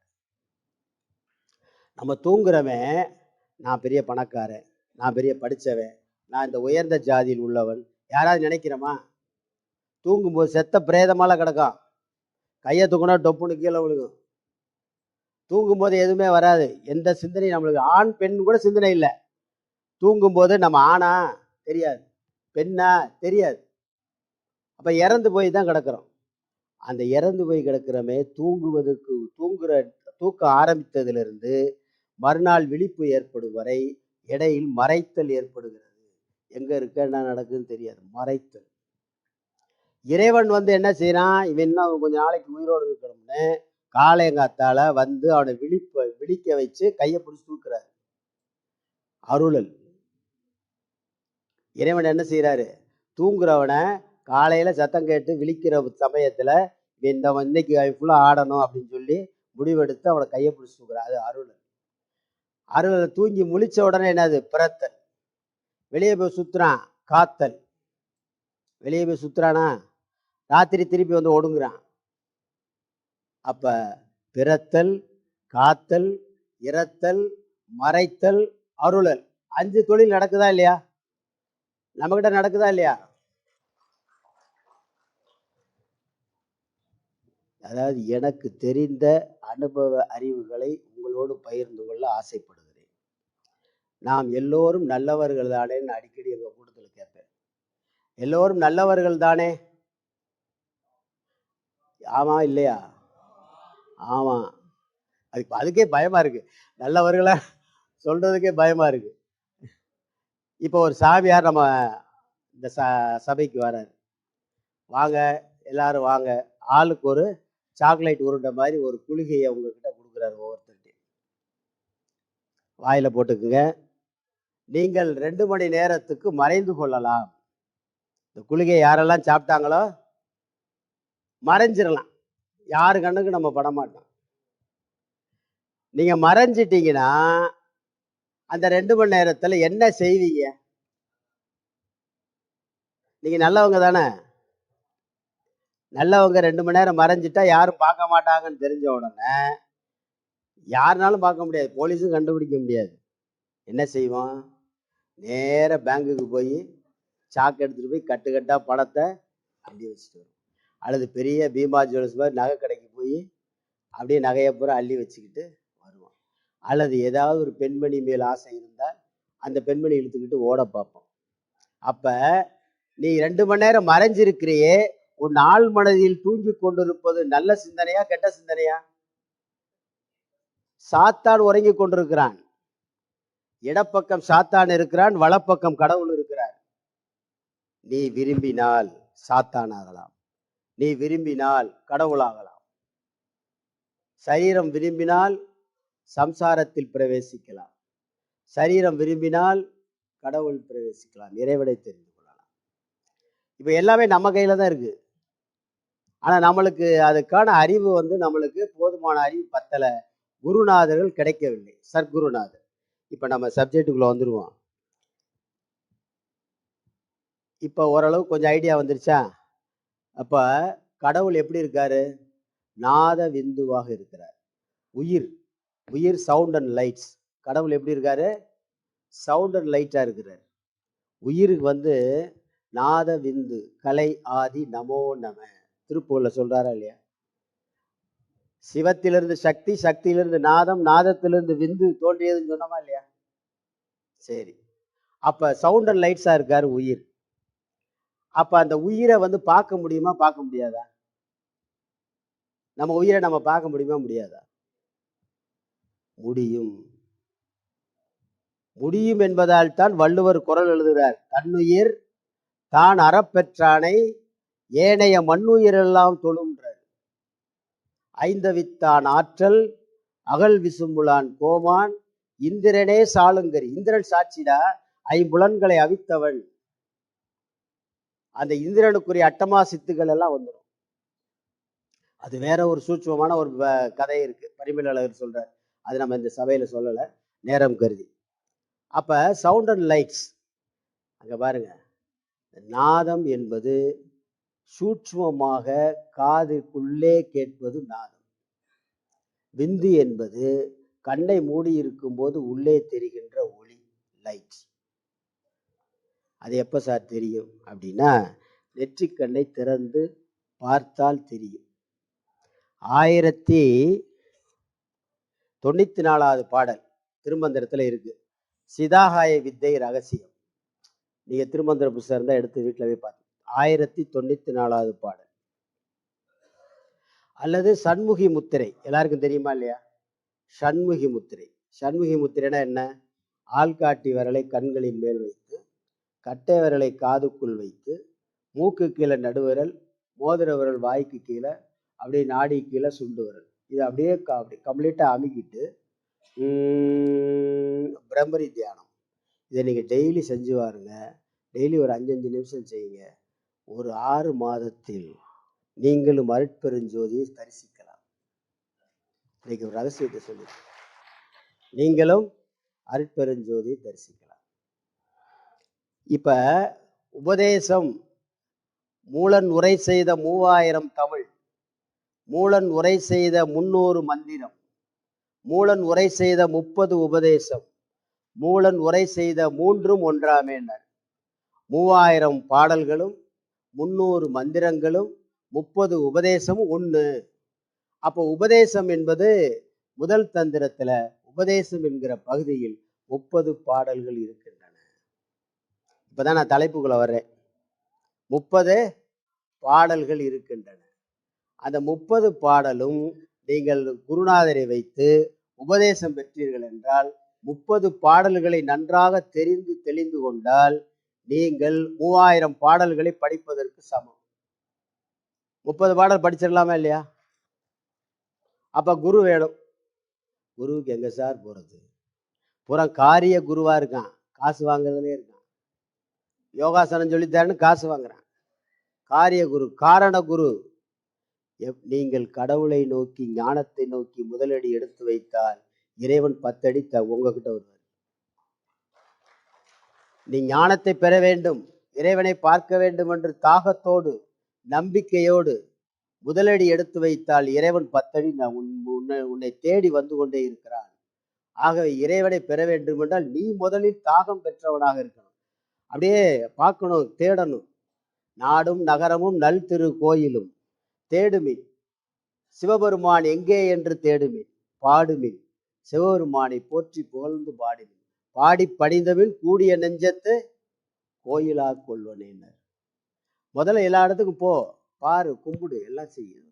இப்போ உபதேசத்துல 2வது பாட்டு, உபதேசத்துல 19வது பாட்டு. இது 2 தான் இன்னைக்கு நம்ம தலைப்புக்கு எடுக்கிறோம். ஏன் 2வது பாட்டை எடுத்திருக்கோம்னா, அதுல ஒரு பேசிக் லெவல்ல ஒன்று சொல்றாரு. களிம்பருத்தான் எங்கள் கண்ணுதல் நந்தி, களிம்பருத்தான் அருட்கண் விழிப்பித்து, களிம்படுகாத கதிரொளி காட்டி, பளிங்கில் பவளம் பதித்தான் பதியேன். என்ன அருமையான பாட்டு தெரியுமா? களிம்பு அறுத்தான் எங்கள் கண் நுதல் நந்தி. களிம்புனா பாச மலங்களை நீக்கி அருளினான், நுதல்னா நெற்றி, நெற்றிக்கண்ணை உடைய சிவபெருமான் குருவாக வந்து களிம்பருத்தான் எங்கள் கண்ணுதல் நந்தியம்பெருமான் வந்து பாசம்பழங்களை நீக்கினான். களிம்பருத்தான் அருட்கண் விழிப்பித்து, அருட்கண்ணா நெற்றிக்கண்ணை விழிப்பித்து களிம்பணுகாத கதிரொளி காட்டி, எந்த அழுக்கும் இல்லாத ஒரு கதிரொளி காட்டி பளிங்கில் பவளம் பதித்தான் பதியே. பளிங்கு போன்று இருக்கக்கூடிய ஆன்மாவில் பவளம் போன்று இருக்கக்கூடிய மூலாக்னியை நம்ம நமசிவாய சொல்ல சொல்லிட்டு இருந்தீங்கன்னா நான் பாடினா கூட சரிதான். நீ நான் சொன்னீங்கன்னா உள்ள இருக்கிற மூலாக்னி மேல எழுத ஆரம்பிச்சிடும். எழுந்த உடனே வெள்ளை நிறமாக இருக்கக்கூடிய ஆன்மாவில போய் பதியும். இந்த பவளம் போன்று செம்மை நிறம் வெள்ளை நிறமாக இருக்கக்கூடிய ஆன்மாவில் பதிஞ்சவுடன் அது மாணிக்கமாக மாறுகிறது. இந்த பவள நிறத்தில் இருக்கக்கூடிய அந்த செம்மை நிறம் ஆன்மாவாகிய பளிங்கு நிறத்திலே உள்ளே பதிந்த பளிங்கில் பவளம் பதித்தான் பதியே. இறைவன் தான் பதிக்கிறது. அப்ப மாணிக்கமாக மாறிடுச்சு.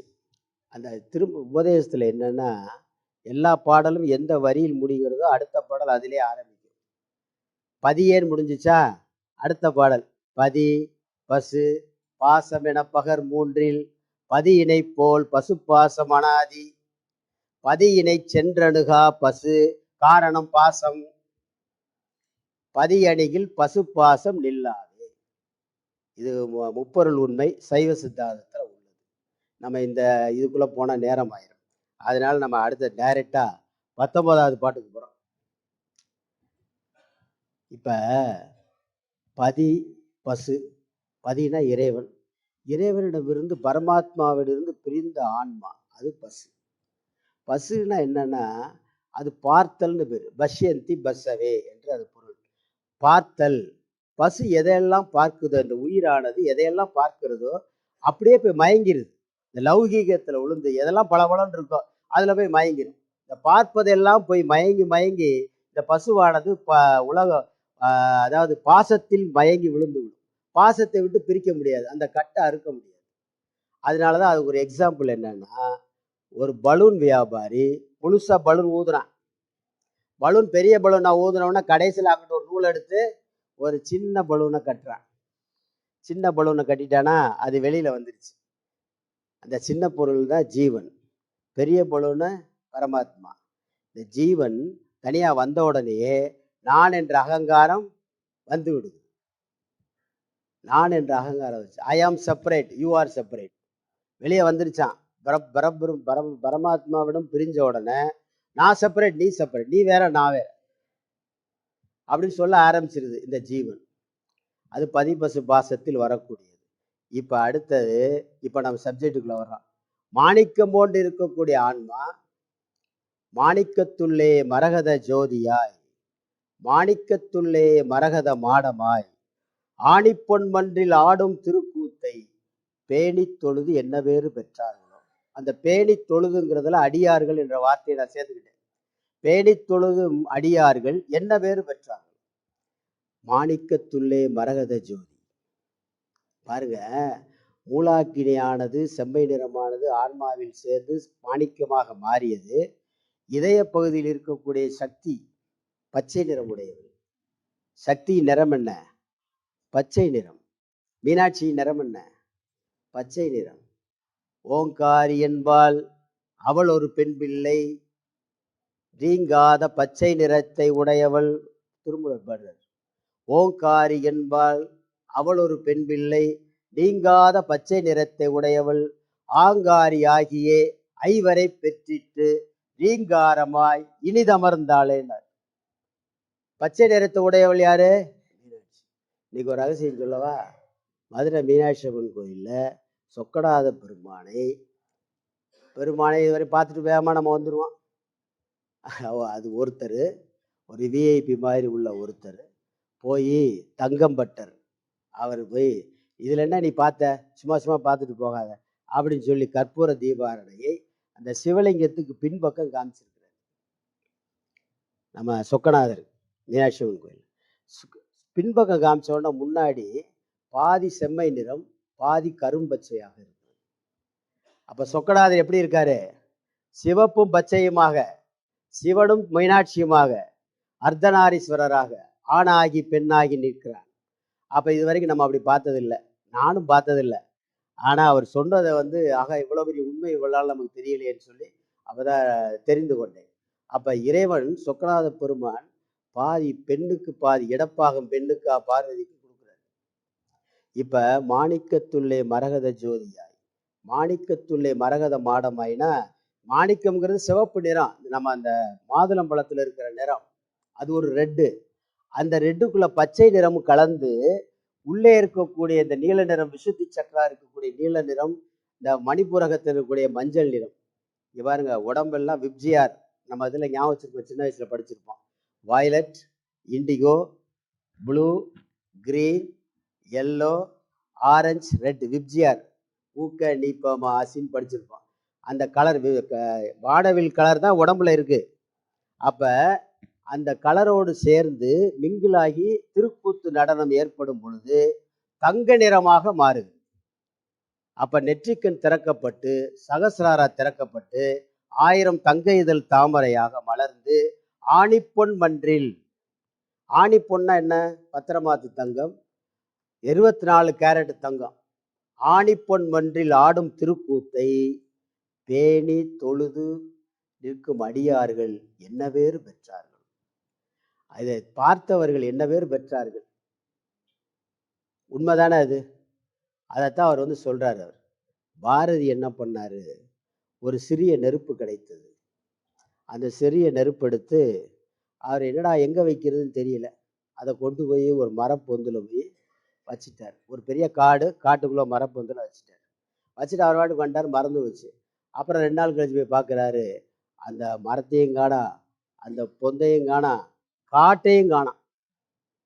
அவர் பாடுறாரு, அக்னி குஞ்சொன்று கண்டேன், அதை ஆங்கோர் காட்டிடை பொந்திடை வைத்தேன், வெந்து தணிந்தது காடு, வெந்து தணிந்தது காடு, தழல் வீரத்தில் குஞ்சொன்றும் மூப்பென்றும் உண்டோ. தழல்னா நெருப்பு, தழல் வீரத்தில் குஞ்சென்றும் மூப்பென்றும் உண்டோ. அதுல சிறிய நெருப்பு பொறி, பெரிய நெருப்பு பொறி உண்டா? பெரிய நெருப்பாகிய பரமாத்மாவுடன் சிறிய நெருப்பாகிய ஜீவன் சேர்ந்தவுடன் அது எங்கே இருக்கிறது? சீவன். சின்ன நெருப்பு பெரிய நெருப்புன்னு எங்கேயாவது இருக்கா?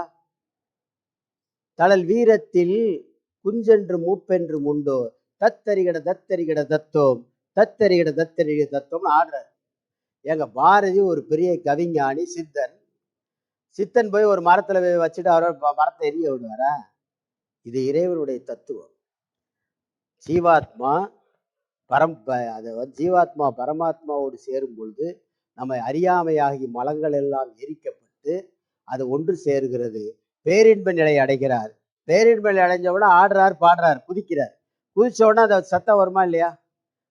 ஒரு குழந்தை இருக்கு, சாக்லேட்டுக்கு போய் கை நிறையா கொடுக்குறோம், ஐயான்னு குதிக்கும். நம்மளுக்கே ஒரு மகிழ்ச்சியான சிந்தனை வருது, குதிக்கணும் போல இருக்கு சார் அப்படின்னு சொல்றோமா இல்லையா? அப்ப அந்த குதிப்பதற்கு என்ன காரணம்? பேரின்பத்தை பெற்றார் பாரதி. அப்ப தத்தரிகட தத்தரிகட தத்துவம், தத்தரிகட தத்தரிகட தத்துவம்னு அவர் பாடுறார். சரி, இப்ப இந்த விஷயம் மரகத ஜோதி புரிஞ்சிருச்சா? ஓங்காரி என்பால் அவள் ஒரு பெண் பிள்ளை, நீங்காத பச்சை நிறத்தை உடையவள், ஆங்காரி ஆகி ஐவரை பெற்றார். எப்படி ஆங்காரி ஆனால்? அவ இந்த பராசக்தி ஐவர் யாரு? ஐவரை பெற்றான்னா சதாசிவன், மகேஸ்வரன், ருத்ரன். இங்க பாருங்க, சிவன் அழிக்கிறாருன்னு சொல்லாதீங்க.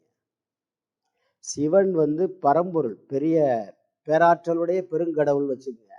ருத்ரன்னா அவர் வேலைக்கு அமைச்சிருக்கிறார். சதாசிவன் அவன் வேலைக்கு அமைச்சிருக்கிறாரு. சதாசிவனை கூப்பிட்டு, அப்பாடி ஆகாயத்தை பார்த்துக்க, நீதான் அதுக்கு அதிபதி. உடனே அடுத்து மகேஸ்வரனை கூப்பிட்டாரு, காற்றை நீ பார்த்துக்க, நீதான் அதுக்கு அதிபதி. ருத்ரனை கூப்பிட்டாரு, நீ நெருப்பை பார்த்துக்க, நீதான் அதுக்கு அதிபதி. விஷ்ணுவை கூப்பிட்டாரு, நீதான் நீரை பார்த்துக்கணும், கடல் நீருக்கு அதிபதி நீதான், போய் பார்த்துக்க. அடுத்து பிரம்மனை கூப்பிட்டாரு, மண்ணு பூமி நீ பார்த்துக்கடானாரு. ஒவ்வொருத்தருக்கும் தனியா அனுப்பாம கூடவே ஒரு அதிதேவதையாக இருக்கக்கூடிய சதாசிவனுக்கு மனோன்மணி, மகேஸ்வரனுக்கு மகேஸ்வரி, ருத்ரனுக்கு பார்வதி, விஷ்ணுவுக்கு மகாலட்சுமி, பிரம்மனுக்கு சரஸ்வதி. அனுப்பிச்சு விட்டாங்க. நீங்கள் மண் நிலம் நிறையா கிடைக்கணும்னா சரஸ்வதியை வணங்கினால் படிப்பு மட்டும் இல்லை, அந்த அதிதேவதை வணங்கினால் நிலபுலங்கள் நிறையா கிடைக்கும். அதுக்கான பணங்கள்லாம் நிறையா வந்துடும். இவளால சொல்லலை அவர். இப்போ உண்மையிலேயே இறைவன் ஒரு 5 நிமிஷத்தில் முடிச்சிடுறேன், ஏன்னா 8 மணிக்கு முடிக்கணும்.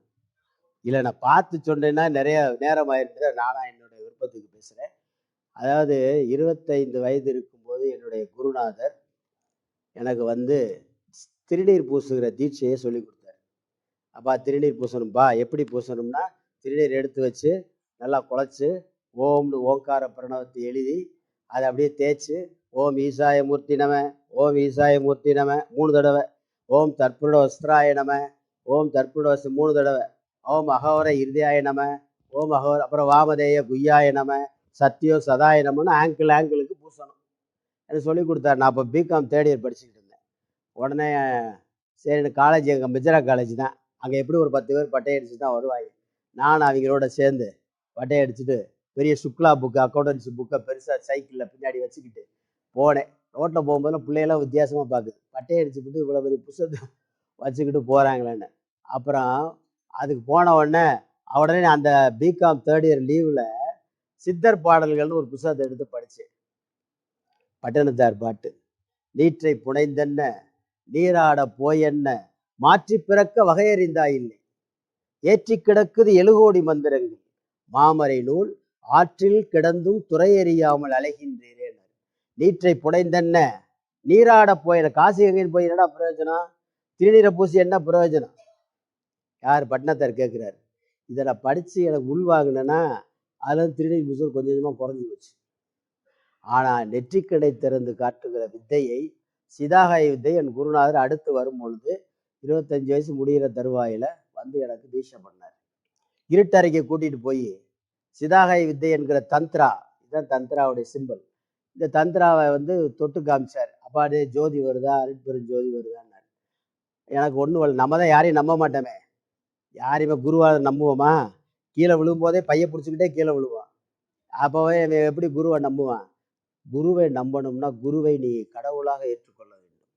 ஏனென்றால் கொல்லினும் நல்ல குருவினை கொள்ளுக, உடல் பொருள் ஆவி அத்தனையும் உடன் ஈக, எல்லத்தனையேனும் இடைவிடாது நிற்க, தெல்லி எரியின் சிவபதம் தான்.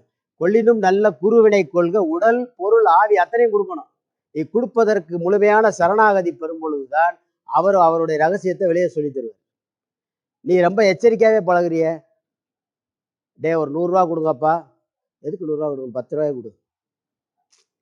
அப்புறம் எங்கிட்ட உடல் பொருள் ஆவி அத்தனை உடன் ஈக, எல்லத்தனையேனும் இடைவிடாது நிற்க, தெல்லி ஏரியின் சிவபதம் தானே. அப்போ நம்ம குருவை வந்து முதல்ல நம்பணும். அப்போதான் அவங்க வந்து உனக்கு தேவையானதை சொல்லி கொடுப்பாங்க. அவர் வந்து சொன்னார், இருட்டறை கூட்டு போய் சொன்னார், ஜோதி வருதான்னு கேட்டார். எனக்கு வரவில்லைன்னு சொல்லிட்டேன். உடனே தெரியல. அப்புறம் ஒரு நாள் 10 நீ அடிக்கடி செய்டான்ட்டார்.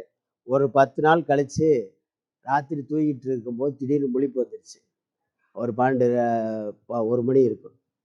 அப்போ எழுந்து இந்த வித்தையை செஞ்சு பார்ப்போம், அவர் சொன்னார், குரு சொன்னார்.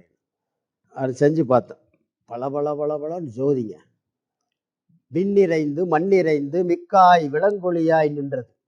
சிவபுராணம் அப்பதான் புரியுது ஏன் விண்ணிறைந்து மண்ணிறைந்துன்னு சொன்னாரு. நள்ளிருளுள் நட்டம் பயின்றாடு நாதனே, இருட்டறைக்குள் தான் நடராஜ பெருமான் ஆடுவது தெரியும். அப்ப நடராஜன் திருக்கூத்து ஒளி அசைவுகள் ஏற்படுவது இருட்டறைக்குள்ளதான் தெரியும், பகல் பொழுதுல தெரியாது. அதனாலதான் நள்ளிருளுள் நட்டம் பயின்றாடு நாதனே தில்லையில் கூத்தனை தென்பாண்டி நாட்டனே அந்த பாடல். சிவபுராணம் மட்டும் படிச்சா போதுங்க திருவாசகத்துல. ஏன்னா அந்த வித்தையை அவர் தெரிஞ்சு வச்சிருக்காரு மாணிக்க வாசகர். எப்படின்னு தெரியும் சொல்லவா? மெய்தான் அரும்பி விதிர்த்து விரையார்களற்கென்று கைதான் தலை வைத்து, இந்த கைதான் தலை வைத்துங்கிறது ரகசியம். இந்த வித்தை கைதான் தலை வைத்து கண்ணீர் ததும்பி வெதும்பி உள்ளோம், பொய்தான் ரவின் உன்னை போற்றி செய்ய போற்றி என்னும் கைதான் நெகிழ விடேன் உடையான் என்னை கண்டுகொள்ளேன். கைதான் நெகிழ விடேன், கையை எடுத்தா ஓடி போயிடும் ஜோதி. கையை எடுத்துட்ட அருட்பெருஞ்சோதி. அன்னைக்கு தீட்சை பண்ணாரு. அன்னைக்கு ஒரே ஜோதி வந்துருச்சு. எனக்கு ஒரே ஆனந்தம். அப்படியே மூச்சு சுழுமுனை நாடி, 2 பக்கம் ஓடுனா சுழுமுனை நாடி ஓடுது. ஆனா அவ்வளவு பெரிய தீபாவளிக்கு நம்ம தர சக்கரம் விடுறோம் பார்த்தீங்களா, பல பலன்னு ஆனால் சுடலை, ஆனந்தமாக இருக்குது. அப்படியே அந்த ஜோதியை பார்த்துட்டே இருந்து 5 நிமிஷம் இருக்குமோ, 3 நிமிஷத்துல 5 நிமிஷம் வரை இருக்கலாம்னு என்னுடைய கணிப்பு. அதுக்கப்புறம் கையை எடுத்துட்டேன், போயிடுச்சு. அப்போ அருட்பெருஞ்சோதி உண்மை. அப்போதான் இறைவன் ஒளி வடிவமாக இருக்கிறார். அதே சமயத்தில் காதில் நாதம் கேட்கிறது, மணி ஓசை. அதனால தான் கற்ப கிரகத்தில் மணி ஓசையும் ஜோதியும் காட்டுறாங்க. நம்ம தவத்தில் பார்ப்பதைத்தான் அங்கே வெளிப்படையாக கோயிலில் வைத்திருக்கிறார்கள். அப்போ காதில் மணி ஓசை கேட்டு, ஆனால் இப்போ சும்மா இருக்கும்போது கூட காதில் சைலண்டாக இருந்தால் மணி ஓசை எனக்கு கேட்டுக்கிட்டே இருக்கும். அப்போ அதுக்காக நீங்கள் எல்லாரும் என் பின்னாடி வரணும்னு அவசியம் இல்லை. நான் அதாவது என்னன்னா, நான் அனுபவிச்சதை உங்ககிட்ட நான் பகிர்ந்து கொள்கிறேன். அதில் எனக்கு ஒரு மகிழ்ச்சி. ஏன்னா இதெல்லாம் உண்மை இருக்குப்பா, உண்மை இருக்கு. உண்மை இருப்பதை நீங்களும் தெரிந்து கொள்ள வேண்டும், உங்கள் பிள்ளைகளுக்கும் சொல்ல வேண்டும். தமிழ் தெரியாதுன்னு மட்டும் சொல்லிவிடாதீங்க, உங்கள் பிள்ளைகளையும் சொல்ல வச்சுவிடாதீங்க. ஏன்னா உலகமே தமிழை தேடி வரப்போது, இறைவர்களை நாட்டது, இறைவர்களை தேடுவதற்காக வந்து சேரப்போகுது. இதில் என்ன ஒரு பியூட்டின்னா, 5 நிமிஷம் 2 நிமிஷத்தில் முடிச்சிடறேன். அதாவது குற்றாலத்துக்கு போயிருந்தோம். போகும்போது செண்பக அருவிக்கு, அப்போல்லாம் அலவுடு, நண்பர்களாக சேர்ந்து போயிருந்தோம். செண்பக அருவிக்கு போய் குளித்த உடனே சீக்கிரமே குளிச்சுட்டு வந்துட்டேன். நண்பர்கள் குளிச்சுக்கிட்டு இருந்தாங்க. ஒரே மழை, ட்ரிஸ்லிங்கு, காற்று, குளிர். நான் வந்து அந்த செண்பகத்து அம்மனுடைய கோயில் அந்த திண்டில் வந்து உட்காந்துருந்தேன். அப்போ ஒரு கண்ணங்கரேன்னு ஒரு சித்தர், காய் வேஷ்டி உடுத்திருக்காரு, தாடிலாம் வச்சுருக்காரு, கண்ணு கொஞ்சம் சிவப்பாக தான் இருந்துச்சு. வந்து அப்படியே வந்து அவர் ஏத்தாப்புல வந்து உட்காந்தார். என்னைய குருன்னு பார்த்தார். நானும் இப்போ குருன்னு அவரை பார்த்தேன். அவர் எதை என்கிட்ட எதிர்பார்ப்பது போல இருந்தது. உடனே ஒரு காசு எதிர்பார்க்குற போல இருக்கட்டு என்கிட்ட. அப்போ வேலைக்கு போகல, ஒரு கரெக்டாக தான் காசு வச்சுருப்போம். அதனால் ஒரு 5 ரூபாய் எடுத்து அவர்கிட்ட கொடுத்தேன். எங்கள் குருநாதர் தீட்சை பண்ணியிருக்காரு, அருட்பெருஞ்சோதி பார்த்துருக்கேன். அப்போ அதனால வந்து அவர்கிட்ட ஏதாவது ரகசியம் இருக்கான்னு கேட்போம்னு, கடவுளை பற்றி ஏதாவது சொல்லுங்களேன் உங்களுக்கு தெரிந்தால்னு அந்த சித்தர்கிட்ட கேட்டேன். அவர் அப்படியே பார்த்துட்டு சொன்னார், கையில் முடவனும் கண்ணில் குருடனும் கண்ணில் இரு கையும் கையில் இரு கண்ணும் மெய்யினில் உறைந்திடும் மெய்யினை கண்டவின் பொய்யிலா உண்மை புலப்படும் மெய்யேன்னு ஒரு பாட்டை சொன்னார். ஏடா திருமந்திரம் மாதிரி இருக்கு பாட்டுன்னு சொல்லிட்டு, ஐயா நான் எழுதிக்கிறேன், கொஞ்சம் பென்சில் இல்லை, அவனுக்குள்ள நியூஸ் பேப்பர், இந்த பார்சல் நியூஸ் பேப்பர் கிடச்சிது ஓரமாக. அவரே உள்ளே போய் ஒரு மொட்டை பென்சில் எடுத்துகிட்டு வந்தார். நான் எழுதிட்டேன், அந்த பாட்டை எழுதிட்டு வீட்டில் தேடுவோம். திருமந்திரத்தில் பார்த்தா அந்த பாட்டு இல்லை. கையில் முடவனும் இப்படி வச்சுக்கிட்டு, பண்டரிபாய் ரஜினிகாந்த் படத்தில் வச்சுருப்பாள்ல, கையில் முடவனும் கண்ணில் குருடனும். கண்ணில் குருடனா கண்ணு மூடி இருக்கு. கண்ணில் இரு கையும், இது என்ன சண்முகி முத்திரை, கண்ணில் இரு கையும் கையில் இரு கண்ணும் மெய்யினில் உறைந்திடும் மெய்யினை கண்டவின். மெய்யினில் உறைந்தின உடம்புக்குள் உறைந்திருக்கிற சிவபெருமான் சீவன். சீவனே சிவனாக இருக்கிறான். அப்ப சீவன் தான் சொல்றார், மெய்யினில் உறைந்திடும் மெய்யினை கண்டவின் பொய்யிலா உண்மை புலப்படும் மெய்யேன்னு. இந்த பாடல் எங்கடா இருக்குன்னு தேடிக்கிட்டே இருந்தேன், ஒன்றும் கிடைக்கல.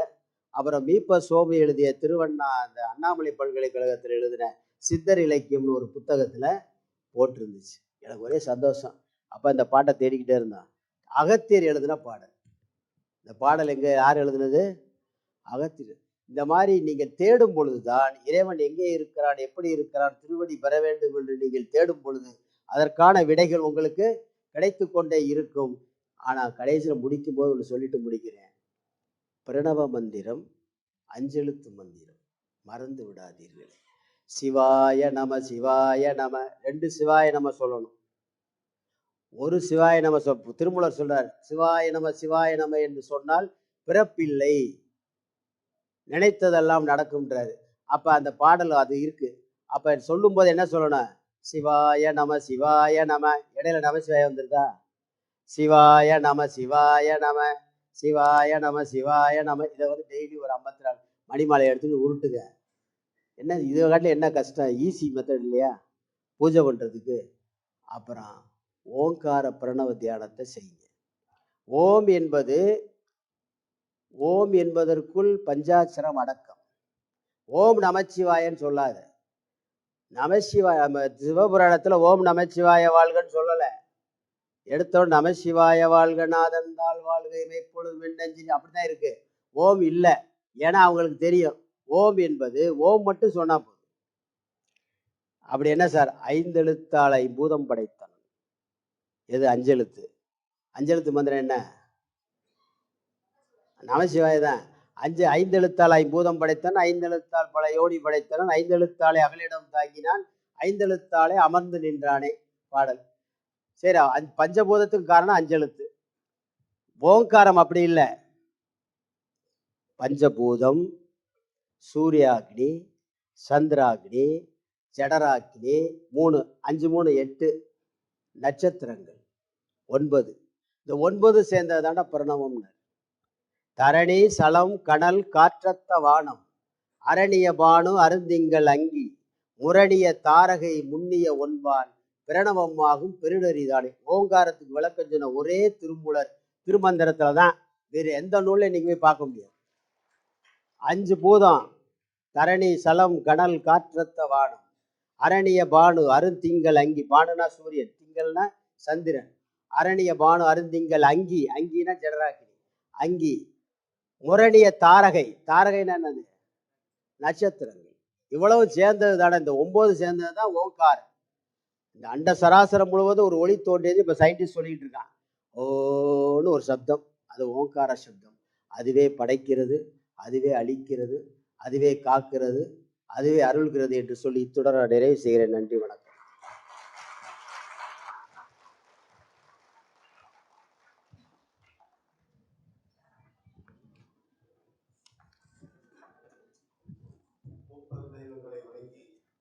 என்னுடைய எல்லா செயல்பாடுகளுக்கும் முற்றுதுணையாக எங்களது செயலர் அவர்களுக்கு நன்றியும் நன்றான வணக்கத்தை உண்டாக்கி கொண்டு திங்கள்தோறும் நடைபெறக்கூடிய இந்த ஆன்மீக சொற்பொழிவுக்கு நல்லதொரு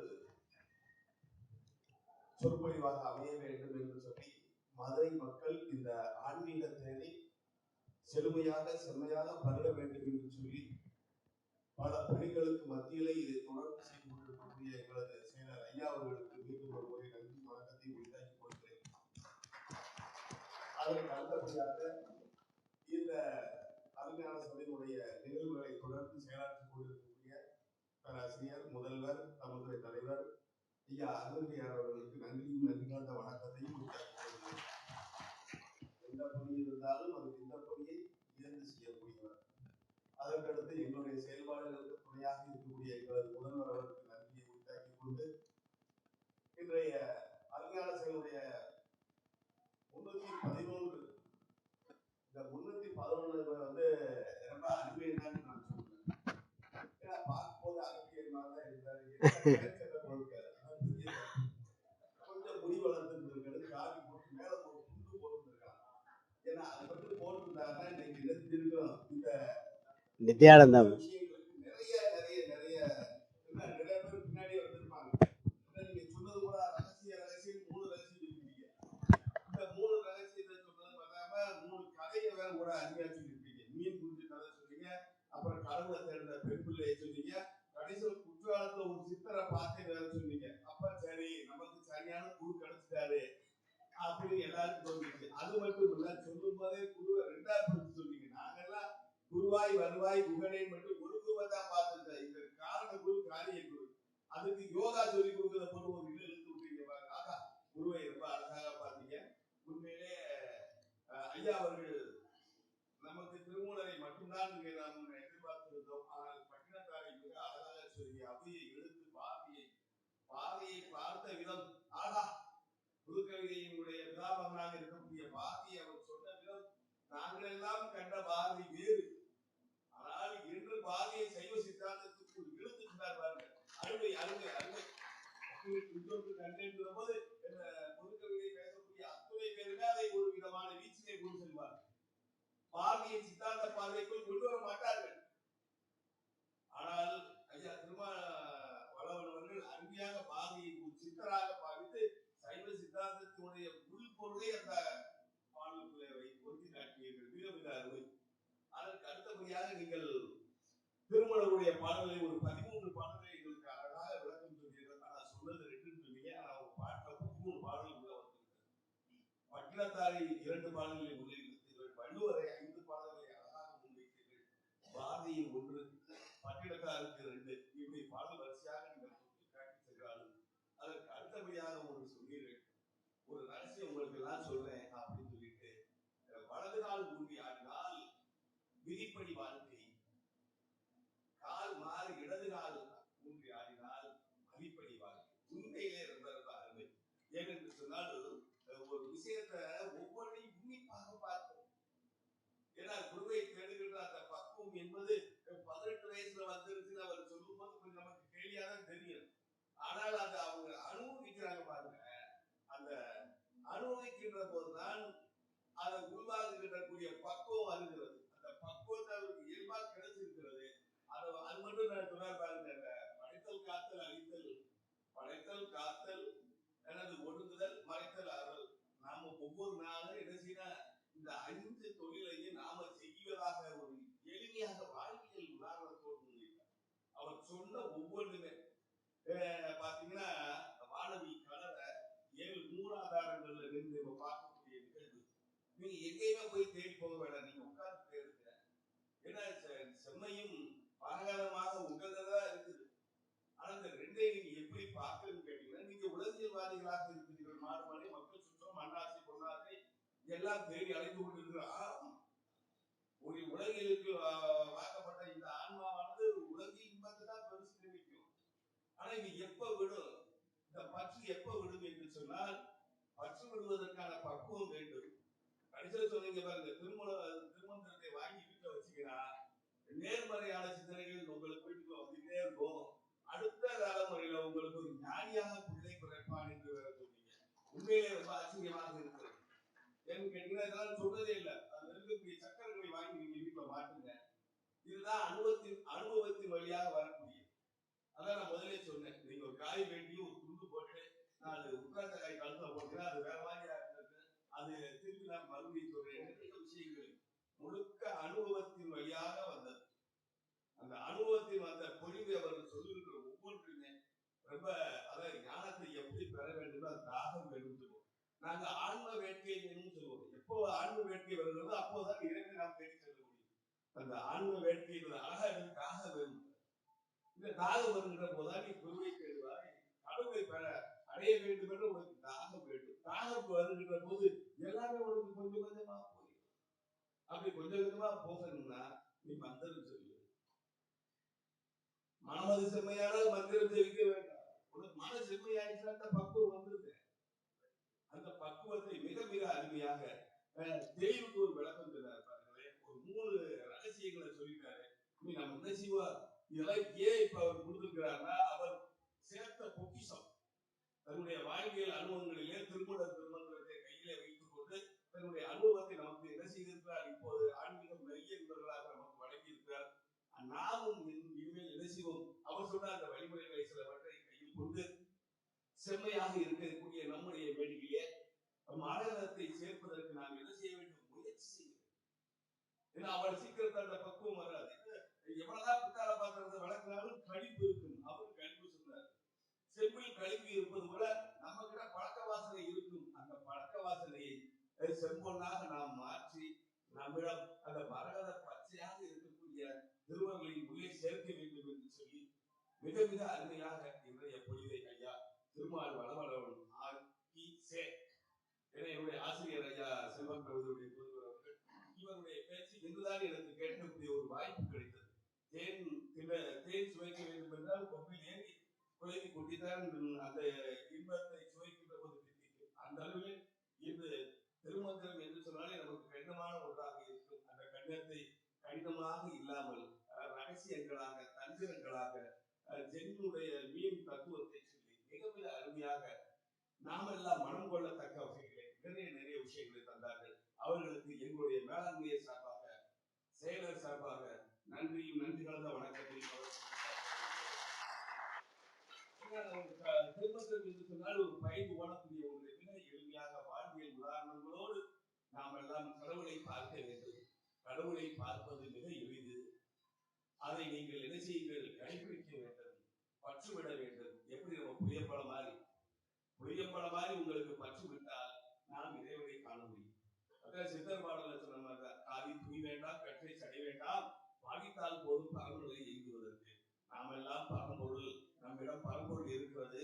ஆகவே அந்த பரம்பொருளை நாம் இன்னும் இன்னும் இன்னும் பெற வேண்டும் என்று சொல்லி ஆன்மீக மெய் என்பவர்கள் அத்துறை பேருக்கு மனம் மொழிந்தீர்களால் நன்றி நன்றிகளாக வணக்கத்தை உண்டாக்கி கொண்டு மீண்டும் ஒரு முறை உங்கள் அனைவருக்கும் நன்றி நன்றிகளாக வணக்கத்தை உண்டாக்கி கொண்டு ஐயாவுடைய குடும்பத்தார் வந்திருக்கிறார், அவர்களுக்கும் நன்றி நன்றிகளாக வணக்கத்தை உண்டாக்கி கொள்கிறேன். நன்றி, வணக்கம். மங்கள வாழ்த்து.